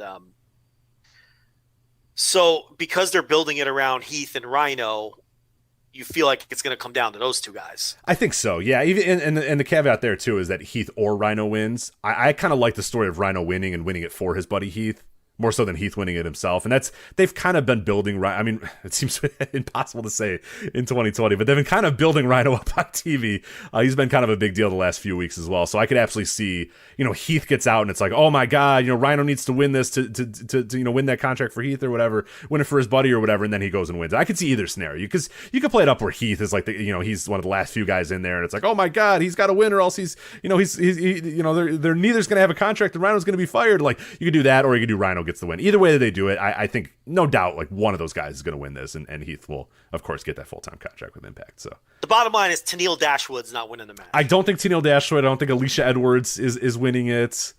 I don't think Cousin Cody or Cody Deaner is winning it. I don't think Larry D is winning it. So TBD is in this match too, so you always got to be careful with TBD. Got to be careful with TBD. It's a real wild card. You never know. But no, I would guess that either Heath or Rhino does, and whichever scenario you do, where one guy's to save the other guy, type thing. Well, you lay all that out, it's going to come down to Heath, Rhino, and Hernandez, right? And then yeah. What do you think of putting Heath and Rhino together as a tag team? Is that copying the WWE story? Yeah, I don't love it. I'm conflicted because they're good. That's the problem, is they're really good at it. Yeah. And they seem like genuinely happy while they do it, and it's fun, and it projects that these guys are buddies and that these guys are friends. And I don't hate the idea of acknowledging that other companies exist and that, hey, these guys were buddies at this other company. Now they're both here. So you don't have to say, oh, these guys have never met each other. Oh, who are they? Like, I don't hate that, but I do. Yeah, it does come across a little low rent. But these guys are so good at it. Yeah. The issue is this company has a long history of doing that. Right. That's the problem. Like if AEW did it, I would say whatever. But or other companies. But yeah, so much of Impact's history is just doing what WWE did and doing it in a dollar store version. That the optics of it aren't great, but I think they've been pretty good with it. And it's not like this tag team is the Road Warriors. I mean, let's be honest. Yeah, that's true. You think? You really? Okay. I mean, all right. It's not like people are going to be like, you got to have Heath and Rhino together. It's so you could. You can't have these guys not be in the same universe and not acknowledge one another. The fans the fans are going to revolt if these two men are not put together. So who would buy that? Please. Eddie Edwards versus Ken Shamrock. Ken Shamrock's new pal, Sami Callihan. Well, not new, several-month pal, Sami Callihan. They made up after their big feud, and they became an unlikely pairing. Yes. And they're still an unlikely Opposites pairing. attract, Joe. Yes. They're a wacky sitcom pairing, Ken Shamrock and Sami Callihan. They should, the vignettes write themselves, right? They're rooming together. They wake up in the morning. Ken Shamrock is drinking raw eggs. Yeah, I was going to say drinking eggs. Yes. Exactly. Sami Callihan is drinking whatever was left in his 32-ounce beer from the night before, all warm and flat. He's already got a lip in. He just woke up and he's already got a lip in. Got the lip in, no question about it. Right. Ken is just staring at him when he spits. Like, this is the most disgusting thing I've ever spits seen. on the floor, and Ken looks up at him. Yeah. Ken is hitting the weights. Ken looks like he keeps a clean house, right? Looks like he keeps a clean house. Yeah, Absolutely. I would think so. He's hitting the weights. The camera pans over. Sami Callihan. Yeah, he's playing like Call of Duty. While Ken Shamrock's hitting the weights. He's playing the video games. So the vignettes write themselves. They're the unlikely duo. But here we've got Eddie Edwards versus Ken Shamrock. Rich, tell me about this match. I don't know what to tell you. It's been It's been pretty weird. Yeah, I don't. The pairing has been odd, and the build's been pretty terrible, which kind of stinks. Eddie Edwards has been really fun the last few, really years on Impact, as he's kind of reformatting his character, redesigning what we know Eddie Edwards as he's kind of now just like a brawler, like a, kind of a Tommy Dreamer-esque guy. But yeah, this has been a very weird build. I don't really know what happened, and I'm guessing Eddie Edwards gets the win here because Ken Shamrock and Sami Callihan were like beating him down on the Go Home show. But Andrew Sinclair does bring up an interesting point, a delightful point that you might get into. Ken Shamrock, Sami Callihan, they're two men, 2-on-1 advantage on Eddie Edwards. Who is going to help this man? Alicia Edwards just got taken out by Hernandez, and she's not going to be able to help her husband. There's only one man for the job, Joe. Who's that? Davey Richards. My God, I'd pop through the roof. He runs in, just fucking throws those drop kicks, goes nuts, boom, boom, boom, elbow. It's just, I don't know. I'm joking. I don't think it's gonna happen, but God, wrestling could use a Davey Richards or a Kevin Von Erich about now. My God. But I don't think that's gonna happen. I think Eddie Edwards is just gonna beat him, and then there's gonna be miscommunication with Ken Shamrock and Sami. The build stinks for this. This match is probably gonna stink too. So we'll move on.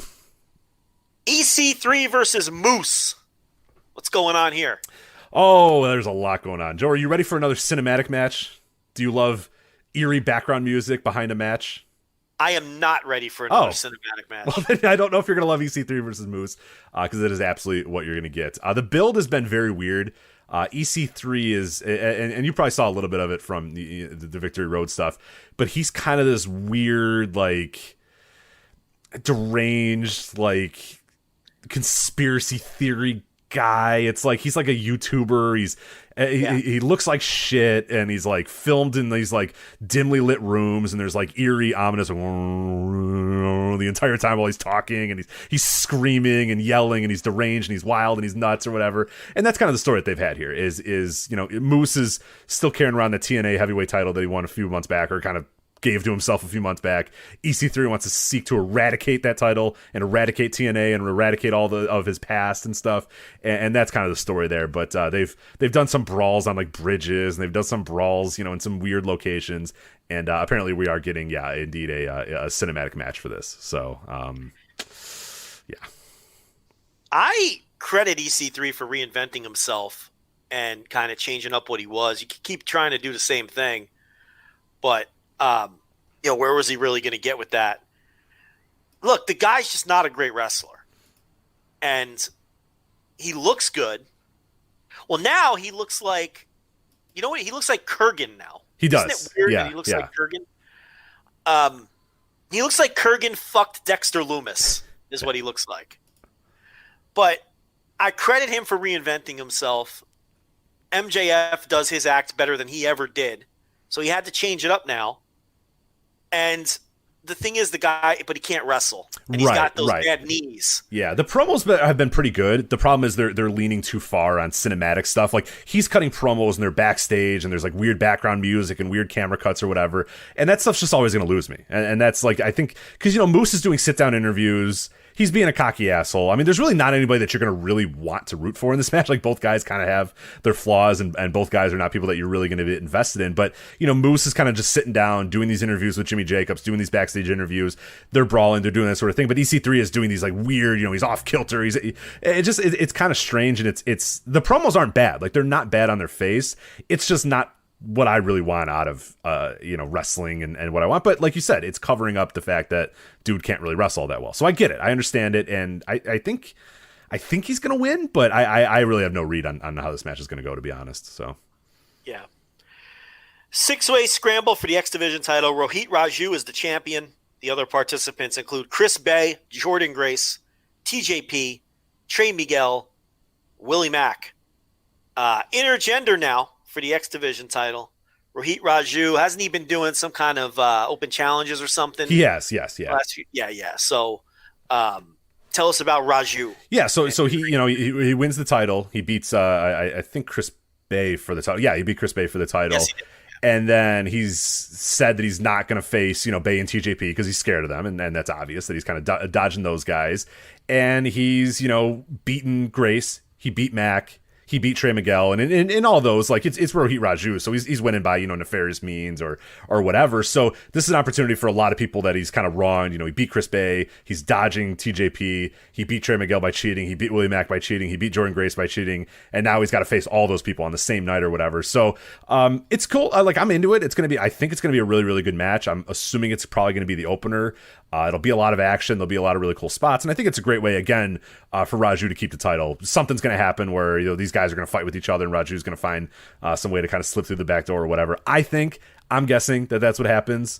But who knows? With a scramble like this, it's impossible to say. But Rohit Raju, I think he's awesome. I think he nails the new gimmick that he's been doing. I think he really nails the gimmick that he's been doing in general. He's kind of a good chicken shit, and he's a good enough wrestler to make it work as well. So I've really liked him. He's been one of the standouts for me on Impact. Tag team is also a multi-person match. 3 out of the first 5 matches here have 1 million people in them. Motor City Machine Guns are the champs. They come in, and then you got the Good Brothers, the North, and Ace Austin and Madman Fulton. I'd just like to see the Motor City Machine Guns face one of these teams. Maybe that's just me. I know why. I don't know why. There's no reason for it, too. You know what I mean? Like, it's just, these guys have all been like, they're all into the division, so they're all working with each other. It's basically every tag team they have, but I fail to see a reason why you can't just have the Machine Guns versus the North again, or Machine Guns versus the Good Brothers, or like you said, anyone. Literally any combination of the Machine Guns versus any of these teams on their own would have been fine. Now I'm just, waiting for multi-man spots, people waiting on the outside, a bunch of random tags, a team winning by, cheating because another team's distracted or whatever. It's just, I'm not going to be on board with multi-man stuff like this, especially multi-team stuff. Just absolutely loses me. The newly signed Deonna Purrazzo against Kylie Ray. Dude, she's great. Deonna Purrazzo has been great on Impact. How much have you seen of her as of late? I saw her at the Victory Road show. I've seen a number of her matches in Impact. She's really good. Yeah, it's you always talk about how like so often we're so quick to write people off, or we're so quick to say they don't have it, or and like a lot of people day one they have it, and they have it, and they're good and they're great or whatever. Some people need a bit of a refinement. Some people need to get to a place, fail, and then kind of work their way back up. Deonna Purrazzo's been awesome on Impact, and it's like, I don't know how old she is, I forget how old she is, but it's like, dude, she's still very young, I'm assuming. Like, I definitely, I think she's under 30, but I could be wrong on that. Like, people get better, and I think a lot of people, it's not a surprise either, that a lot of people get better once they leave WWE, where they have an opportunity to work in a company with a bunch of other people. They have an opportunity to really kind of spread their wings and fail and try out different things on matches and do different things on matches and not be so regimented and not just get your match, given to you by an agent or whatever. And Deonna Purrazzo, you could see that. Like, she's working a badass character. She's breaking people's arms. She's putting people in submissions. It's been really cool. I mean, they've absolutely nailed it. They've absolutely nailed it with her. And God, I hope that they don't have her Kylie Ray beat her. And I'm guessing with pen to paper now, with Deonna Purrazzo saying that she signed, there's no reason now not to just build the entire division around her and really go as far as you can with her. Because she's been tremendous on Impact. One of the bright spots of the entire company to me as of late. I've really, really liked her stuff, and I have never been impressed by her either. But they got it. They've nailed it with her, and she's looked really, really, really good. And they've kind of simplified her work as well. She's just out there, doing simple stuff, but then hitting people with submissions and whatnot, and they've nailed it. They got her moves over, she's over. I'm all in on Deonna Purrazzo in Impact so far. Yeah, I think that in a lot of ways she's everything that people said Tessa Blanchard was, but she really is. I've always thought Tessa was a little overrated. I mean, I didn't see her as this. I've never saw Tessa as like this next level, a step above every other woman, wrestling in America. I never felt that way about Tessa. And I feel like Purrazzo right now has a level of credibility that they constantly tried to convince you that Blanchard had, if that makes any sense. Yes, right. And Eric Young defends the world title against Rich Swann. This goes back months, all the way back to, I guess this feud goes all the way back to the match where Young returned, right? Didn't he? Well, you tell me. How have they built this match? Yeah, so it's actually really cool. I think, and dude, like, it's the idea, and you talked about this at Victory Road, and I think you've tweeted this out as well. people might see Eric Young in an Impact Wrestling main event and laugh and go, "Oh my God, Eric Young, really?" But you have to watch it, and that's like we always say, guys when they go to different places, you're not this guy. Like you can be something in one company and something completely different in another company. And Eric Young is that absolutely. He goes to WWE. He's in whatever dumb fucking stables, and he's not doing anything. He's just jacking around. He was nothing in that company. He was a disaster in that company. But he comes to Impact, and he's allowed to cut his own promos and kind of feel like himself, and build off of what he did before, which is a decade plus in Impact. Lots of different runs. He was ODB's, husband at one point. He was, broke free from Bobby Roode at that one point. He had a bunch of other stuff. Andrew Sinclair wrote a great article for the website this week talking about the many faces that Eric Young has played in Impact Wrestling and how he's done different things. And that's what they're doing is they're building off of that.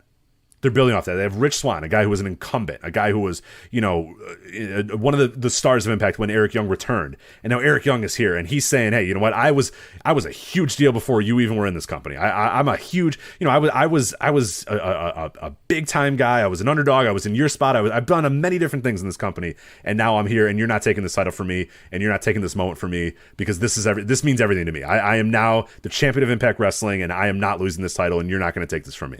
You know what I mean? It's to him, this title is vindication for all the shit that he's gone through, all the bullshit that he's had to deal with. He's here now. He's the champion. He's the top dog, and he doesn't want to give it up. You would love it. You would love this, what they've done so far with this guy. And Rich Swann, he got injured by Eric Young. Eric Young destroyed his ankle. They said it was like a career potentially ending injury for Swann. And Eric Young thinks that Rich Swann's out of the picture. He's hurt. He can't come back or whatever. Scott D'Amore says no. Swann is ready to go, and he's going to wrestle you at Bound for Glory, and that kind of sets the stage for this entire thing. And it's simple. I don't need to sit here and tell you for 25 minutes what the match is. Eric Young's the champion. He doesn't want to lose the title. Rich Swann wants his title back. The end. That's it. But it's been really good. I think if you watch the build, and I think you'll enjoy the match too. And Eric Young has been tremendous in Impact Wrestling. And I think Garrett Kidney, Garrett Kidney was a contributor to the website for many, many years, put it best that given how good Eric Young has been in Impact Wrestling, just imagine how many people are in WWE right now that could also be this good and better. Eric Young's fine. You know what I mean? I've never been the biggest Eric Young guy. You watch these promos, you watch some of these matches, it's like, fuck, this guy's great. He's not that good. He's fine or whatever. I mean, I can't imagine how many guys are just sitting there wallowing away, doing nothing that could have the opportunity to be as good as Eric Young's been over the last few weeks. But I'm in on this match. I love it. It's a nice, simple story. I'm excited to watch it. I think Eric Young wins. I think that, Rich Swann, because the idea here, and they've sold it, that Rich Swann is rushing back from his ankle injury ahead of time to get this title match. So I think there's an easy out there that, the ankle, he's just going to succumb to the ankle, and Eric Young will win the title. And I think that's the right move, too, because I think Eric Young's been tremendous, and I wouldn't take the title away from him yet either. So it's good stuff. I mean, on its face, it's a pretty fun show, but like you said, there's a lot of multi-man stuff, and that's kind of you'll see that if you watch Impact and catch up with Impact. It's like half the show is really good and half the show is really bad, and I either love it or I hate it, and there's really no in between when I watch Impact these days. So, all right, now I get to take you through Hell in a Cell. Yes, Joe, are you ready? World Wrestling Entertainment Hell in a Cell 2020. As of this recording, we have 4 matches. That's all I can give you. So I don't know. I'm sure SmackDown, they will announce many, many more matches, or they'll do it on social media on Saturday. But we have, Joe, Jeff Hardy versus Elias, the returning Elias. How was his concert on Monday, by the way? Well, he did a legitimate, real, honest-to-God concert with no jokes, no parody songs, no heel shenanigans. Rich, he just sat there and sang. The fuck is going on? Was it great? No, they're weird generic songs. Where he's just like... Do they think he's good? Like, they think he's good, right? They think this is like real. Right, it wasn't like a Heat segment. It's not like, it's not Jeff Jarrett for Heat, right? Well, you tell me. I don't know. I'm asking you. Because he goes out there and he sings 2 of his songs on his 5-song EP. Okay. That they're selling for real. And they're real songs. They're like not songs where he's making fun of the local sports team or ripping on the baby faces. They're like real songs. They're really bad songs. Where where he's just like talking about.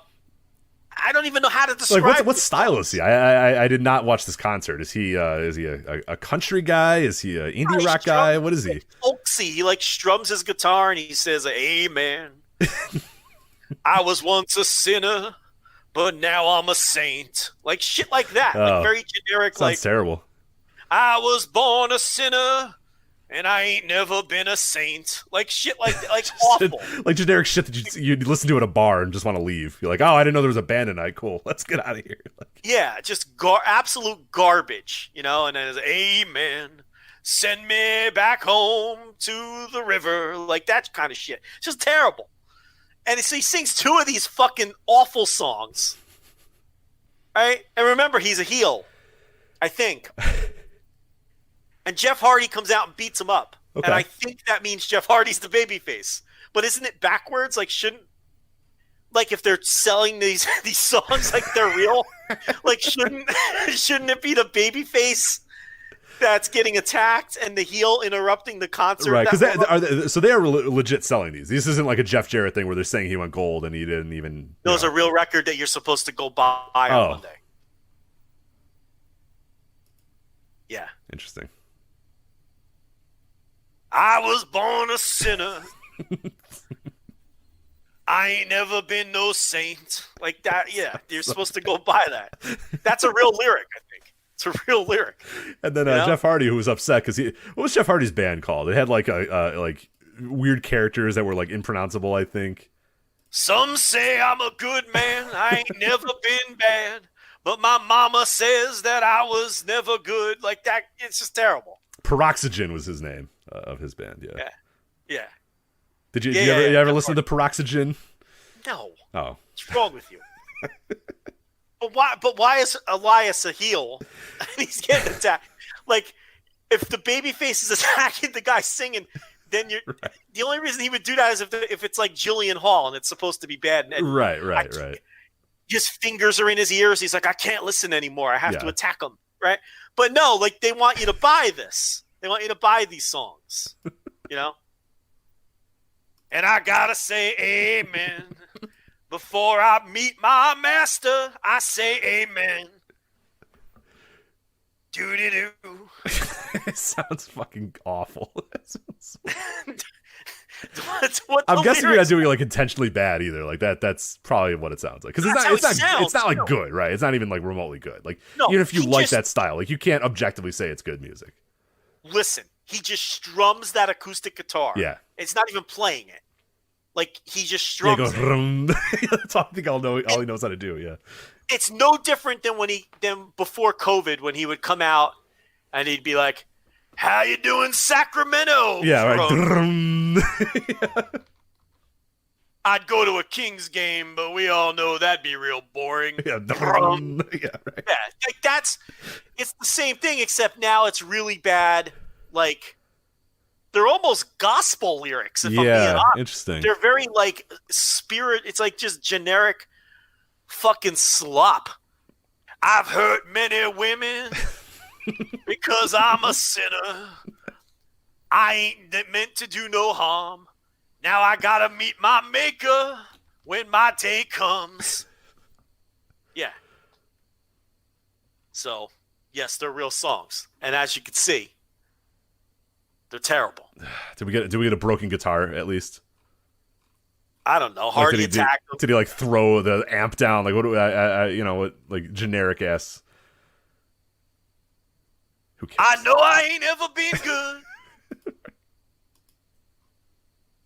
But my mama told me when I was young, boy, don't be a sinner. You're making up lyrics now. No. You're not? Oh, you wrote these down? They're very close. Let me just put it down.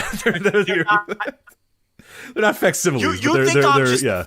Listen, they're not far off. That's really the gist of it. It really is. It's that bad. And both songs were like identical. One, he just kept saying amen over and over. And the other one, he kept saying he's coming home to the Lord or some shit. I don't know. Who cares? It's weird, Rich. It does sound pretty strange. So, all right. Can I please move on? Who's going to win? Who's going to win in this feud that you clearly know the heel in the face? I I don't know. I don't know who's going to win this. Well, that's our lone. How can I make a prediction for this? This is our lone non-Hell in a Cell match on this pay-per-view. So we'll jump to the next match here. I'm sure there'll be a shenanigan and somebody will cheat and something will happen. All right. Hell in a Cell match, WWE Championship, Drew McIntyre versus Randall Orton. Why? Why is this still happening? It wasn't the blow-off last month? Like, it was clearly the blow-off. They were clearly done with it. He put him in an ambulance. He put him in an ambulance. All the people that Randy Orton wronged all came to Drew McIntyre's aid to all help him. And they defeated Randy Orton. They threw him in an ambulance. They closed the door. He drove away. He was done. Over. Now we do it in the Hell in a Cell. Fuck this company. Yeah. Even if you try to make, even if you say, well, that's got to be it. That's clearly the end of this feud. It's impossible to predict anymore. It's impossible to know what the hell they're doing here. So no, the best part of this build was all night long the announcer saying that nobody who gets into Hell in a Cell comes out the same, and it shortens every man's career, right? They said that all night long. And then Randy Orton comes out to cut his promo, and the first thing he says is, I've been in this business for 20 plus years. And I've been in the best. 7. I bet it was one of the best promos of Randy Orton's entire life, right? Because he's on. Yeah, Joe, believe it or not, I think Randy Orton's on one of the best runs of his entire career right now. Oh, so. Absolutely, doing the same promos he's done his whole career.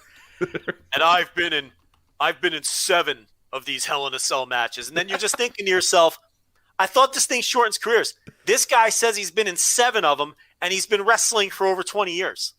So it totally contradicts the story they're supposed to tell. This devious structure which ends careers. Meanwhile, this guy's been in 7 of these fucking things, and he's fresh as a daisy, right? He just got beaten up and stuffed in an ambulance on top of that. And he's out here, and they keep saying, the main event of Raw was Randy Orton inside Hell's Gate, the Elimination Chamber, cutting a promo, right? And he basically undercuts everything and tells you how not dangerous it is. This is his 8th one. Is this is the match too where Drew McIntyre got bolt cutters and entered Hell in a Cell, right? It wasn't a match, Rich. Okay. It was a promo, main event promo. So then Drew comes out, and Randy's like, why don't you come into Hell's Gate right now? And Drew's like, I'll do that, Randy. I'll do it, Randy. And he reaches over the fucking guardrail, and he's got he's got the fucking... destroys the gimmick within 10 seconds. So Randy Orton looks all concerned, and he cuts the fucking bolt. I'm coming into hell, Randy. Right? And he comes in, and then they honestly, you're making all this up. Now that you're doing the voices, I'm convinced that you're just making this up, and I'm going to believe you. Take me on a ride, whatever. Yeah, go with it. That's fine. Well, there's no more ride to go on because he cuts the fucking gate open and gets in, and then the show goes off before they touch each other. Because if you want to see these two men in Hell in a Cell shorten each other's careers, you got to order the WWE Network this Sunday, Rich. Tremendous go home. This is the Elias EP. It's 4 songs. Okay. Called Universal Truth. First song is Amen, I'm Going In. Okay. All right. Yeah.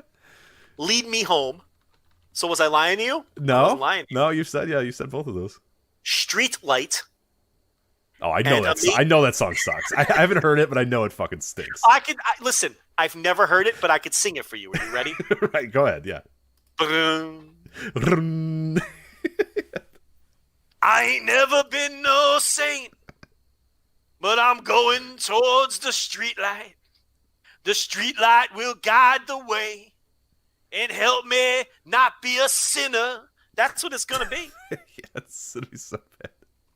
That's what I was trying to think of something where he's lonely and the streetlight is the only thing, keeping him up, or so, it's some shitty fucking folksy garbage like that. So I ain't nothing but a streetlight, shining my sinful light. That's pretty good. That's not bad. You should learn good. how to mildly play the guitar. You could have a career. I'm trying to find lyrics for. We'll just have to download. What we'll have to do is download this thing and do a review on the podcast maybe next week if we can find it. So, It drops next week apparently, so we'll maybe we'll be able to do a live listen. We can listen. We probably have a way where we can listen to it and discuss it. Yeah. I mean, maybe I could sing it for everybody. People seem to like when shows just break into song and dance. So right, it's good. It's a variety show, Joe. It's good. My wife is she's asleep, but I'm gonna say that she walked into the room and she really liked when you were singing the Elias stuff. So yeah. So she is now gonna, while I record this, sit next to me the entire 3 hours while I record this and hear, Yeah. I found the lyrics to Elias Words, his song called Words. Oh, okay. Is that from Universal Truth? No. Oh, it's from Walk with Elias, the previous This is EP. Yeah. I don't know, but it is right. That's the name of it, right? Maybe. I think it is. It's called Walk with Elias. Yeah. He's a real lyricist. This guy. Are you ready to walk with Elias? The regular Bob Dylan with the lyrics here, I'll tell you. Yeah, what do you got? Yeah, read them. Boom. Just sing them, yeah. I've met a million people in my life, and they've all had something to say. But if I listen to everyone's problems, well, I'd never get through my day. Everyone thinks they're so special. I'm here to tell you they're not. Cassius Ohno, when I get you in that ring. I made that part up. I was going to say, hold on a minute. What? That's really the only words that matter in life are the ones Elias got. I like this guy better when he was the Drifter. Yeah. This stuff stinks. God, it sucks. I fucking told you. I told you when he was the Drifter, he was going to fucking suck. And you were like, oh, no, it's great. It was cool. I enjoyed the Drifter. Yeah, it wasn't cool. I don't enjoy Elias. It's like I didn't enjoy Friar Ferguson, but I enjoyed Bastion Booger. It's kind of the same right. thing. It's exactly the same thing. That's kind of what we're talking about. So that's the Randy Orton and yeah. So Drew accepted the invitation to Hell, and now they're going to go to Hell at WWE Hell in a Cell 2020. A career is clearly going to be shortened. A career will be ended. Their career will be shortened as they have just a generic match surrounded by a red cell. So you don't exit Hell in the Cell the same as you enter, despite the fact that Randy Orton has been exactly the same person for the last 20 years, with zero changes in his character or gimmick. But you do not enter that chamber and the demonic structure, Hell's, Satan's playground. You don't enter. Yes, Satan's demonic structure. That's right. He's 2 away from matching Triple H with 9 appearances in a Hell in a Cell. Right. Another man whose career was shortened. He only wrestled I think he only wrestled 26 years. So yeah, right. And the other guy, the man with 14 Hell in a Cells, The Undertaker, who also stopped wrestling a decade and a half ago, I'm sure. So yeah, right. All right. We have WWE SmackDown Women's Championship, Hell in a Cell, Bayley versus Banks. A little soon for this, isn't it? A little soon, yeah. Well, they had a match on fucking SmackDown, so. But when you have a show called Hell in a Cell, you kind of have to put people in the Hell in a Cell. It's kind of the box you book yourself into. So you'd think you would do this at WrestleMania maybe, and put them in the Demon's Playground or whatever the fuck, Beelzebub's Chamber, whatever this thing is called. But you do it a month after they break up because it's that time of year. Because WWE Hell in a Cell is here, yeah. So you have to, This, I cannot believe they're still doing the gimmick pay-per-views. I honestly cannot believe they're still doing it, but they are. So yeah, now these people have to have what should be the blow off to their gigantic, year-long feud, and it's just like, going to be a step in the process. When October comes, it's time for the devil's favorite orgy. It's time for Beelzebub's wild party. This will be Sasha Banks' 3rd appearance in a Hell in a Cell. And Hell in a Cell. Even Sasha Banks has been in 3 of these fucking things. Right. She's like 22 years old. How old is she? Like 28? No, she's definitely older than 22. I think she's 28. I want to say. Even she's been in 3 of these things. She's been in the main roster for like 6 years. And she's been in 3 Hell in a Cells already. What feuds has she had that necessitated? She had that one with Charlotte. I remember that was a Hell in a Cell. And then, dude, I can't remember the other one. I have no idea. Shouldn't we be able to remember? Shouldn't we be able to remember? We probably should. Yeah. What was the other one? No, but I don't think it's our fault. Like, it's their fault that we can't Yeah. remember. Oh, Becky last year against Becky Lynch. Did you remember that? I don't know. Who cares? The point is, none of these should have been in a Hell in a Cell. No. I think like you should have like one Hell in a Cell total every 4 years is what they should do, and then maybe it would draw some money, right? Absolutely. Oh yeah. I mean, it used to be really cool. I mean, you actually look at the buys in history, and like the Hell in a Cell gimmick would, I mean, you would generate buys. Like that thing got people excited, got people into it. Those pay-per-views spiked in numbers. Like people were all in on Hell in a Cell. Now it's like, dude, there's 2 happen a year, sometimes 3. You know, we're gonna have 3 on this one night. We have 3 are gonna happen on this one night. Usually it's 2. You know, yeah, it went from 1 every couple of years to 1 every year to 2 every year, and now we're literally doing 3 this year as well. So it's like, who cares? Like, who would possibly care anymore? Hey, listen, they might have. You know, we could get Otis versus John Morrison in the Hell. Yeah, who knows? Yeah, the whole we could do the fucking, what was the Caged Heat or whatever. What the fuck was the Impact pay-per-view where they were always Lockdown? Yeah, every match was in a cage. Which is, Caged Heat. I don't know what Caged Heat is. That's like a porn title or something. It sounds like a porn title. It probably is. I'm positive. You know what Caged Heat would be? It would be like some 3rd-tier MMA group's fucking DVD. Right. You go into Best Buy in the wrestling section, and they mix the MMA in, and it's like World Cage Fighting Extreme presents Caged Heat, right? Yeah, terrible graphics and 8 huge fights, featuring, and then there's like one guy who fought in UFC twice, and that's the selling point on the DVD cover. Well, it turns out Caged Heat, also known as Renegade Girls, is a 1974 women in prison film. I saw that. A little exploitation film, yeah. Yeah. It's also a low-level MMA event with Jeff Munson in the main event. I don't know who that is, but I'll trust you. Yeah. That's what that is. I guarantee Jeff Munson has wrestled on an MMA event called Caged Heat. This Caged Heat poster, it says Women's Prison USA, Rape, Riot, and Revenge. White hot desires, melting cold prison steel. Yeah, no, that's like an underground. That's a famous movie. Like it's a famous, like a cult classic kind of thing. There you go. All right, final match. We're out of time here, so we'll get through this one quick. Way over time. Yeah, Universal Championship match, Hell in a Cell, I Quit match because they don't even want a Hell in a Cell, but it's October, so they're gonna book a Hell in a Cell, I Quit match. So it's a Hell in a Cell.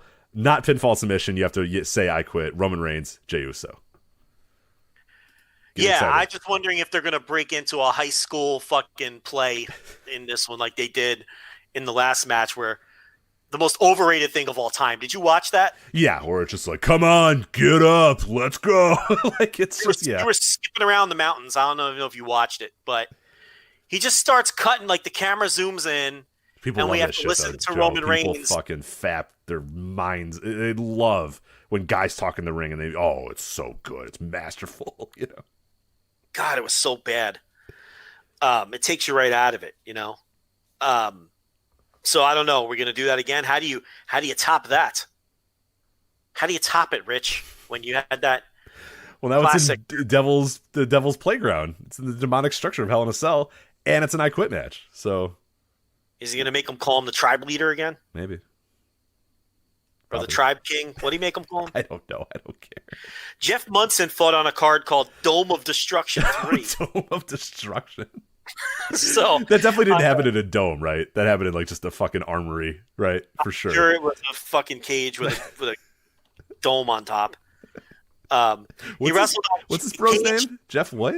Jeff Munson. He wrestled on Cage Warriors 9 Extreme Christmas, but Ooh. it's spelled Extreme Xmas. Yeah, okay. He wrestled on IHC 7 The Crucible. He wrestled on Mass Destruction 12 held in Massachusetts. Get it? Oh, interesting. Okay. What are we looking for? Caged Heat.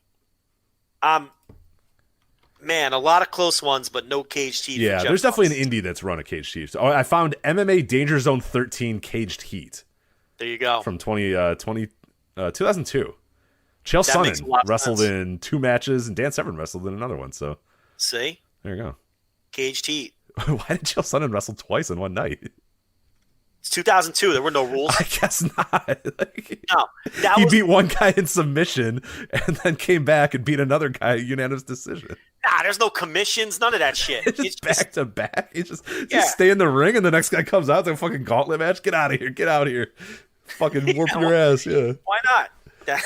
That's how it was. Danger Zone 13 cage cheat, and then Dan Severn won via submission (punches) in the final match of the night. So who he beat? Steve Seiji. I don't know how to pronounce it. Some guy who took $800 to take him. Yeah, I think so. Yeah, it took 5 minutes for Dan Severn, who was probably NWA champ at that time. I think he was still NWA champion in his 800-day reign or his 8,000-day reign as NWA champion. So, all right, we're way over time. Anyway, voicesofwrestling.com, patreon.com/voicesofwrestling, mybookie.ag, promo code VOW, double your first deposit match, dollar for dollar, up to $1,000. Only if you use the promo code VOW, though. Patreon.com/voicesofwrestling, voicesofwrestling.com.